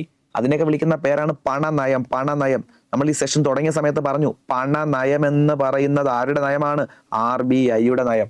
പിടികിട്ടു. നോക്കി, പണത്തിന്റെ അളവ് വർദ്ധിക്കുകയും എന്നാൽ ആനുപാതികമായി സാധനങ്ങളുടെയും സേവനങ്ങളുടെയും ഉൽപാദനം വർദ്ധിക്കാതിരിക്കുകയും ചെയ്താൽ സമ്പദ് വ്യവസ്ഥയിൽ കുറച്ച് സാധനങ്ങളും സേവനങ്ങളും കൂടുതൽ പണവും എന്ന അവസ്ഥ സംജാതമാകുന്നു. ഇത് സാധനങ്ങളുടെയും സേവനങ്ങളുടെയും വില വർധനവിന് കാരണമാകുന്നു. കണ്ട, പണത്തെ എല്ലാവരുടെയും കയ്യിൽ പൈസയുണ്ട്, പക്ഷെ സാധനങ്ങൾ ഷോർട്ടേജ് ആണെങ്കിൽ, കണ്ട, പണത്തിന്റെ അളവ് വർദ്ധിക്കുകയും എന്നാൽ ആനുപാതികമായി സാധനങ്ങളും സേവനങ്ങളും ഉൽപാദനം വർദ്ധിക്കാതിരിക്കുകയും ചെയ്താൽ, പണം ഒരുപാടുണ്ട് പക്ഷെ അതിനനുസരിച്ചുള്ള സാധനങ്ങൾ ഇല്ലാതെ വന്നു കഴിഞ്ഞാൽ സ്വാഭാവികമായിട്ടും സാധനങ്ങളുടെ വില കയറി കൂടും. ആ അവസ്ഥയെ വിളിക്കുന്ന പേരാണ് പണപ്പെരുപ്പം. അങ്ങനെ വരുമ്പോൾ RBI ഇടപെടും. കണ്ടോ, ഇത് സാധനങ്ങളുടെയും സേവനങ്ങളുടെയും വില വർധനവിന് കാരണമാകുന്നു. സാധനങ്ങളുടെയും സേവനങ്ങളുടെയും പൊതു വില നിലവാരം വർദ്ധിക്കുന്നതിന് പണപ്പെരുപ്പം എന്നറിയപ്പെടുന്നു. അങ്ങനെ വില വർദ്ധിച്ചാൽ അത് അറിയപ്പെടുന്ന പേരാണ് പണപ്പെരുപ്പം. ഇൻഫ്ലേഷൻ, പണപ്പെരുപ്പം. ഓക്കെ, ഇൻഫ്ലേഷൻ, പണപ്പെരുപ്പം. അപ്പൊ ഇന്ത്യയിൽ പണപ്പെരുപ്പം കണക്കാക്കുന്നത് കൺസ്യൂമർ പ്രൈസ് ഇൻഡെക്സ്, ഉപഭോക്തൃ വില സൂചിക വെച്ചിട്ടാണ്. നമ്മൾ കടയിൽ പോയി സാധനം വാങ്ങുമ്പോൾ സാധനത്തിന് എന്ത് വിലയിൽ മാറ്റം ഉണ്ടായി, അതാണ് ഉപഭോക്തൃ വില സൂചിക എന്ന് പറയുന്നത്. ഞാൻ കടയിൽ പോയി സാധനം വാങ്ങി, ഇന്ന് വാങ്ങിയപ്പോൾ ₹10, ഒരാഴ്ച കഴിഞ്ഞ് വാങ്ങിയപ്പോൾ ₹20. അതാണ് ഉപഭോക്തൃ വില സൂചിക എന്ന് പറയുന്നത് കേട്ടോ. അപ്പൊ അങ്ങനെ ഉപഭോക്തൃ വില സൂചിക വെച്ചിട്ടാണ് ഈ പണപ്പെരുപ്പം കണക്കാക്കുന്നത്. അപ്പൊ സിമ്പിൾ ആയിട്ട് പഠിക്കുക, പണപ്പെരുപ്പം വലിയ അങ്ങനെ കാര്യമൊന്നുമില്ല, എളുപ്പമുള്ള കാര്യമാണ്. പണപ്പെരുപ്പം എന്ന് പറയുന്നത് നമ്മുടെ എക്കോണമിയിൽ ആവശ്യം പോലെ പൈസയുണ്ട്, അതിനനുസരിച്ചുള്ള സാധനങ്ങളില്ല. അങ്ങനെ വരുമ്പോൾ സ്വാഭാവികമായിട്ടും സാധനങ്ങൾക്ക് എന്ത് കൂടും? വില കൂടും. സാധനങ്ങൾക്ക് എന്ത് കൂടും? വില കൂടും. എല്ലാവരുടെയും കയ്യിൽ ആവശ്യം പോലെ പൈസയുണ്ട്, പൈസയ്ക്ക് ഒരു വിലയില്ല എന്നുണ്ടെങ്കിൽ സാധനങ്ങളുടെ വില കൂടും. അങ്ങനെ സാധനങ്ങളുടെ വില വർദ്ധിച്ചാൽ അതെന്തിന് കാരണമാകും? പണപ്പെരുപ്പം കണക്കാക്കുന്നത് എന്ത് വെച്ചിട്ടാണ്? ഉപഭോക്തൃ വില സൂചിക, കൺസ്യൂമർ പ്രൈസ് ഇൻഡെക്സ്. പിടികിട്ടു. ഇനി തയ്യാറാക്കുന്നത് ministry of statistics and programme ഇംപ്ലിമെന്റേഷന്റെ കീഴിലാണ്. നോക്കിയേ, മിനിസ്ട്രി ഓഫ് സ്റ്റാറ്റിസ്റ്റിക്സ് മന്ത്രാലയം, ministry of statistics and programme ഇംപ്ലിമെന്റേഷന്റെ കീഴിലുള്ള നാഷണൽ സ്റ്റാറ്റിസ്റ്റിക്കൽ ഓഫീസാണ് തയ്യാറാക്കുന്നത്. അതായത് NSO, national statistical office, NSO ആണ് തയ്യാറാക്കുന്നത് കേട്ടോ. Ministry of statistics and programme ഇംപ്ലിമെന്റേഷന് കീഴിലുള്ള NSO ആണ് തയ്യാറാക്കുന്നത്. NSO തന്നെയാണ് ഇന്ത്യയുടെ ദേശീയ വരുമാനവും കണക്കാക്കുന്നത്. പഠിച്ചു വെച്ചോളൂ, ഇന്ത്യയുടെ ദേശീയ വരുമാനം കണക്കാക്കുന്നത് NSO തന്നെയാണ്. ഓക്കെ അല്ലേ? അപ്പോ ശ്രദ്ധിക്കുക, പണത്തിന്റെ അളവിലും വായ്പയിലും ഒക്കെ RBI നിയന്ത്രണം വരുത്തുന്നുണ്ട്. അതും RBIയുടെ പ്രധാനപ്പെട്ട ധർമ്മമാണ്. അതിൽ ശ്രദ്ധിക്കേണ്ട കാര്യം എന്താണ്? പണത്തിന്റെ അളവിലുണ്ടാകുന്ന മാറ്റം. സമൂഹത്തിൽ അമിതമായിട്ട് പണം ഒഴുകാനും പാടില്ല, ഒഴുക്ക് കുറയാനും പാടില്ല. സമൂഹത്തിൽ അമിതമായിട്ട് പണം ഒഴുകിയാൽ പണപ്പെരുപ്പം ഉണ്ടാകും, ഒഴുക്ക് കുറഞ്ഞാൽ പണച്ചുരുക്കം ഉണ്ടാകും. അപ്പൊ എന്താണ് പണപ്പെരുപ്പം? പഠിച്ച കാര്യമാണ്, ഒന്നുകൂടെ പറയാണ്. പണപ്പെരുപ്പം ഇത്രയേ ഉള്ളൂ, സാധനങ്ങളുടെ വില വർദ്ധിക്കുന്ന സാഹചര്യമാണ് പണപ്പെരുപ്പം. സിമ്പിൾ ആയിട്ട് പറഞ്ഞാൽ, എന്തുകൊണ്ട് സാധനങ്ങളുടെ വില വർദ്ധിക്കുന്നു? സമൂഹത്തിൽ എല്ലാവരുടെയും കയ്യിൽ ആവശ്യം പോലെ പൈസയുണ്ട്, അതിനനുസരിച്ചുള്ള സാധനങ്ങൾ കിട്ടാനില്ലെങ്കിൽ സ്വാഭാവികമായിട്ട് എന്ത് ചെയ്യും? വില കൂടും. കടയിൽ പോയി ഒരു സാധനം വേണം, ഒരെണ്ണേ ഉള്ളൂ, 3 പേർക്ക് വേണം. സ്വാഭാവികമായിട്ടും കയ്യിൽ പൈസ ഉണ്ടെങ്കിൽ എന്ത് ചെയ്യും? വില പേശും. പിടികിട്ടു. അത്രേ ഉള്ളൂ, ഒരെണ്ണേ ഉള്ളൂ സാധനം ഒരെണ്ണേ ഉള്ളൂ, 3 പേർക്ക് വേണം. പിടികിട്ടു. സാധനം ഷോർട്ടേജ് ആണ്, എല്ലാവരുടെ കയ്യിലും പൈസയുണ്ട്, അതായത് പൈസ ആവശ്യം പോലെ ഉണ്ട്, പക്ഷെ സാധനം കിട്ടാനില്ല. സാധനം ഒരെണ്ണേ ഉള്ളൂ, 3 പേർക്ക് വേണം. 3 പേരുടെ കയ്യിലും പൈസയുണ്ട്, അതാണ് പോയിന്റ്. പൈസയുണ്ട് പക്ഷെ സാധനം കിട്ടാനില്ല. അപ്പൊ 3 പേരും വില പേശും, സ്വാഭാവികമായിട്ടും വില കൂടും. അപ്പൊ പൈസ എല്ലാവരുടെയും കയ്യിലുണ്ട്, സാധനം ഷോർട്ടേജ് വന്നു കഴിഞ്ഞാൽ സ്വാഭാവികമായിട്ട് വില വർദ്ധിക്കും. അതാണ് പണപ്പെരുപ്പം. അത്രേ ഉള്ളൂ, സിമ്പിൾ ആണ്. അതാണ് പണപ്പെരുപ്പം. വിലക്കയറ്റ സാധനങ്ങളുടെ വില വർദ്ധിക്കുന്ന സാഹചര്യം. അങ്ങനെ പഠിച്ചു വെച്ചാൽ മതി, എളുപ്പമാണ് പണപ്പെരുപ്പം. ഓക്കെ അല്ലേ? അങ്ങനെ പണപ്പെരുപ്പം ഉണ്ടാകുമ്പോൾ അത് നിയന്ത്രിക്കുന്നത് RBI ആണ്. പണപ്പെരുപ്പം ഉണ്ടായാൽ അത് നിയന്ത്രിക്കുന്നത് RBI ആണ്. പിടികിട്ടോ? ഈ പണപ്പെരുപ്പം കണക്കാക്കുന്നത് ഉപഭോക്തൃ വില സൂചിക വെച്ചിട്ടാണ്. പഠിച്ചു വെച്ചോളേ, ഉപഭോക്തൃ വില സൂചിക വെച്ചിട്ടാണ് പണപ്പെരുപ്പം കണക്കാക്കുന്നത്. അത് തയ്യാറാക്കുന്നത് NSO ആണ്, ministry of statistics and programme implementation കീഴിലുള്ള NSO ആണ്. മറ്റൊരു പ്രധാനപ്പെട്ട വിശേഷമാണ് ഗവൺമെന്റിന്റെ ബാങ്കായി പ്രവർത്തിക്കുന്നു റിസർവ് ബാങ്ക് ഓഫ് ഇന്ത്യ. അത് നമുക്ക് അറിയാന്നുള്ളതേ ഉള്ളൂ. ഗവൺമെന്റിനും പൈസ ആവശ്യമായിട്ട് വന്നാൽ RBIയോട് കടം ചോദിക്കാറുണ്ട്. ഗവൺമെന്റിന് ഫണ്ട് ഷോർട്ടേജ് വരുന്ന സമയങ്ങളിൽ RBIയിൽ നിന്ന് സഹായം കിട്ടാറുണ്ട്. അതുകൊണ്ട് തന്നെ ഗവൺമെന്റിന്റെ ബാങ്കായി പ്രവർത്തിക്കുന്നതും റിസർവ് ബാങ്ക് ഓഫ് ഇന്ത്യ ആണ്. ഓക്കെ, നോക്കി, ഗവൺമെന്റ് അക്കൗണ്ടുകൾ സൂക്ഷിക്കുന്നതും ബാങ്കിംഗ് സേവനങ്ങൾ നൽകുന്നതും ധനകാര്യ മാനേജ്മെന്റ് നടപ്പിലാക്കുന്നതും റിസർവ് ബാങ്ക് ഓഫ് ഇന്ത്യ ആണ്. പഠിച്ചു വെച്ചോ, ഗവൺമെന്റിന്റെ അക്കൗണ്ടുകൾ സൂക്ഷിക്കുന്നത് RBI ആണ്. ബാങ്കിംഗ് സേവനങ്ങൾ, ഗവൺമെന്റിന് വേണ്ടി എല്ലാ ബാങ്കിംഗ് സേവനങ്ങൾ നൽകുന്നതും RBI ആണ്. ധനകാര്യ മാനേജ്മെന്റ് നടപ്പിലാക്കുന്നതും RBI ആണ്. പിടികിട്ടോലോ? അതുകൊണ്ടാണ് ഗവൺമെന്റ് ബാങ്ക് എന്ന് വിളിക്കുന്നത്. ഇനി ഗവൺമെന്റിന് ലോൺ കൊടുത്ത് ഫണ്ട് കൊടുത്ത് സഹായിക്കാറുമുണ്ട് ആര്? RBI. നോക്ക്, RBIയുടെ മറ്റൊരു പ്രധാനപ്പെട്ട വിശേഷണമാണ് വിദേശ നാണയത്തിന്റെ കാവൽക്കാരൻ അല്ലെങ്കിൽ സൂക്ഷിപ്പുകാരൻ. നോക്കി, വിദേശ നാണ്യ കരുതൽ ശേഖരത്തിന്റെ സൂക്ഷിപ്പ് RBIയുടെ മറ്റൊരു പ്രധാനപ്പെട്ട ധർമ്മമാണ്. നോക്ക്, നമ്മുടെ സമ്പദ് വ്യവസ്ഥയിലെ വിദേശ നാണ്യ ശേഖരം എന്നത് വിദേശ കറൻസികൾ, സ്വർണ്ണ ശേഖരം എന്നിവയെല്ലാം ചേർത്താണ്. ഇപ്പൊ ഡോളർ പോലെയുള്ള വിദേശ കറൻസികൾ, അതുപോലെ സ്വർണ്ണം, ഇതൊക്കെയാണ് നമ്മുടെ വിദേശ നാണ്യ ശേഖരം എന്ന് പറയുന്നത്. നമ്മൾ പൈസയെ കൊടുത്ത് സ്വർണ്ണമൊക്കെ വാങ്ങി സ്റ്റോക്ക് ചെയ്ത് വെക്കും, അതുപോലെ ഡോളർ നമ്മൾ വാങ്ങി സ്റ്റോക്ക് ചെയ്ത് വെക്കും. അതാണ് നമ്മൾ വിദേശ നാണയ ശേഖരം എന്ന് പറയുന്നത്. ഇതിന്റെ എല്ലാം കാവൽക്കാരൻ അറിയപ്പെടുന്ന ആരാണ്? റിസർവ് ബാങ്ക് ഓഫ് ഇന്ത്യ ആണ്. അത് എക്സാമിന് വെച്ച ക്വസ്റ്റ്യൻ ആണ്. വിദേശ നാണയത്തിന്റെ കാവൽക്കാരൻ ആര്? Reserve bank of India. ഇനി മറ്റൊരു ധർമ്മമാണ് RBIയുടെ മറ്റൊരു ധർമ്മമാണ് റിപ്പോർട്ടുകളുടെ പ്രസിദ്ധീകരണം. ഇന്ത്യയിലെ ബാങ്കിംഗ് പ്രവണത, പണനയ റിപ്പോർട്ടുകൾ, ഉപഭോക്തൃ സർവേകൾ, RBI ബുള്ളറ്റിൻ, സ്റ്റാറ്റിസ്റ്റിക്കൽ സപ്ലിമെന്റ് തുടങ്ങിയ വിവിധ റിപ്പോർട്ടുകൾ RBI വിവിധ കാലയളവിൽ പ്രസിദ്ധീകരിക്കുന്നുണ്ട്. അപ്പൊ RBI ഒരുപാട് കാര്യങ്ങൾ പബ്ലിഷ് ചെയ്യുന്നുണ്ട്. മോണിറ്ററി പോളിസി റിപ്പോർട്ട്, നമ്മുടെ പണപ്പെരുപ്പം, നേരത്തെ പറഞ്ഞില്ലേ, പണപ്പെരുപ്പം, വിലക്കയറ്റം, പണപ്പെരുപ്പം, ഇതുമായി ബന്ധപ്പെട്ട റിപ്പോർട്ടാണ് മോണിറ്ററി പോളിസി റിപ്പോർട്ട്. വിലക്കയറ്റം, പണപ്പെരുപ്പവുമായി ബന്ധപ്പെട്ട റിപ്പോർട്ടാണ് മോണിറ്ററി പോളിസി റിപ്പോർട്ട്. ഈ മോണിറ്ററി പോളിസി റിപ്പോർട്ട് പബ്ലിഷ് ചെയ്യുന്നത് റിസർവ് ബാങ്ക് ഓഫ് ഇന്ത്യ ആണ്. ഇതുപോലെ നമ്മുടെ രാജ്യത്തിന്റെ പല സാമ്പത്തിക നയങ്ങളും സാമ്പത്തിക കാര്യങ്ങളും RBI പല റിപ്പോർട്ടുകളായിട്ട് പുറത്തുവിടാറുണ്ട്. കണ്ടോ, ഇന്ത്യയിലെ ബാങ്കിംഗ് പ്രവണത, നമ്മുടെ ബാങ്കിങ്ങിന്റെ പ്രവണത, അതുപോലെ പണനയ റിപ്പോർട്ടുകൾ, പണപ്പെരുപ്പം കൂടുതലാണോ, വിലക്കയറ്റം കൂടുതലാണോ, അതുപോലെ ഉപഭോക്തൃ സർവേകൾ, അതുപോലെ തന്നെ RBI ബുള്ളറ്റിൻ, സ്റ്റാറ്റിസ്റ്റിക്കൽ സപ്ലിമെന്റ് തുടങ്ങിയ ഒരുപാട് കാര്യങ്ങൾ RBI പബ്ലിഷ് ചെയ്യുന്നുണ്ട്. ഇതിൽ നമുക്ക് പല ഡേറ്റാസ് എടുക്കാൻ പറ്റും, നമ്മുടെ രാജ്യത്തിന്റെ സാമ്പത്തിക അന്തരീക്ഷം മനസ്സിലാക്കാനും കഴിയും. ഓക്കെ, അപ്പൊ ഇതൊക്കെയാണ് 10ാം ക്ലാസ്സിലെ ബുക്കിനകത്ത് കൊടുത്തിരിക്കുന്ന RBIയുടെ പ്രധാനപ്പെട്ട വിശേഷണങ്ങൾ. 10ാം ക്ലാസ്സിലെ ബുക്കിനകത്ത് റിസർവ് ബാങ്ക് ഓഫ് ഇന്ത്യയുമായി ബന്ധപ്പെട്ട് ഒരുപാട് കാര്യങ്ങൾ പറയുന്നുണ്ട്. RBIയുടെ പ്രധാനപ്പെട്ട ഒരു വിശേഷണമാണ് നമ്മളിപ്പോ പറഞ്ഞത്. ഓക്കെ, ഈ അടുത്ത എക്സാമിന് വെച്ചൊരു ക്വസ്റ്റൻ ആണ്, ഹിൽട്ടൺ ആൻഡ് കമ്മീഷൻ താഴെ പറയുന്നവയിൽ എന്തിന്റെ രൂപീകരണവുമായി ബന്ധപ്പെട്ടതാണ്? നമ്മളിപ്പോൾ പഠിച്ച ഫാക്ട് ആണ്. RBIയെ കുറിച്ച് നമ്മൾ ഫാക്ട് പഠിച്ചപ്പോൾ നമ്മൾ പറഞ്ഞ കാര്യമാണ്. ഹിൽട്ടൺ ആൻഡ് കമ്മീഷൻ എന്ന് പറയുന്നത് RBIയുടെ രൂപീകരണവുമായി ബന്ധപ്പെട്ടതാണ്. പിടികിട്ടു? അപ്പൊ RBIയുടെ വിശേഷണവും അതുമായി ബന്ധപ്പെട്ട കുറച്ച് ബേസ് ഫാക്ടുകളും ഡിമോണിറ്റൈസേഷനും ഒക്കെ നമ്മൾ ചർച്ച ചെയ്തിട്ടുണ്ട്. 10ാം ക്ലാസ്സിലെ ബുക്കിനകത്ത് RBIയെ കുറിച്ച് വളരെ വിശദമായിട്ട് കൊടുത്തിട്ടുണ്ട്. നമുക്ക് വരുന്ന സെഷനുകളിൽ ബാക്കി ക്വസ്റ്റ്യൻസ് ഒക്കെ ഡിസ്കസ് ചെയ്യാം. അപ്പോൾ പണനയവും ധനനയവുമായി ബന്ധപ്പെട്ട് 7ാം ക്ലാസ്സിലെയും 10ാം ക്ലാസ്സിലെയും പുതിയ ടെക്സ്റ്റ് ബുക്കിനെ അടിസ്ഥാനപ്പെടുത്തി 2025 നടന്ന ചോദ്യങ്ങൾ എടുത്ത് വെച്ചുകൊണ്ടാണ് നമ്മൾ ഈ സെഷൻ ഡിസ്കസ് ചെയ്തത്. 25 നടന്ന പരീക്ഷയ്ക്ക് ചോദിച്ച ചോദ്യം ആയതുകൊണ്ട് തന്നെ ഇനി വരാൻ പോകുന്ന എക്സാമുകൾക്കും ഈ ചോദ്യങ്ങളും ഈ ഫാക്റ്റും ഒക്കെ പ്രതീക്ഷിക്കാം. ഓക്കെ, വരുന്ന സെഷനിൽ നമുക്ക് ബാക്കി ക്വസ്റ്റ്യൻസും ബാക്കി ചാപ്റ്ററും ഒക്കെ ഡിസ്കസ് ചെയ്യാം. Thank you.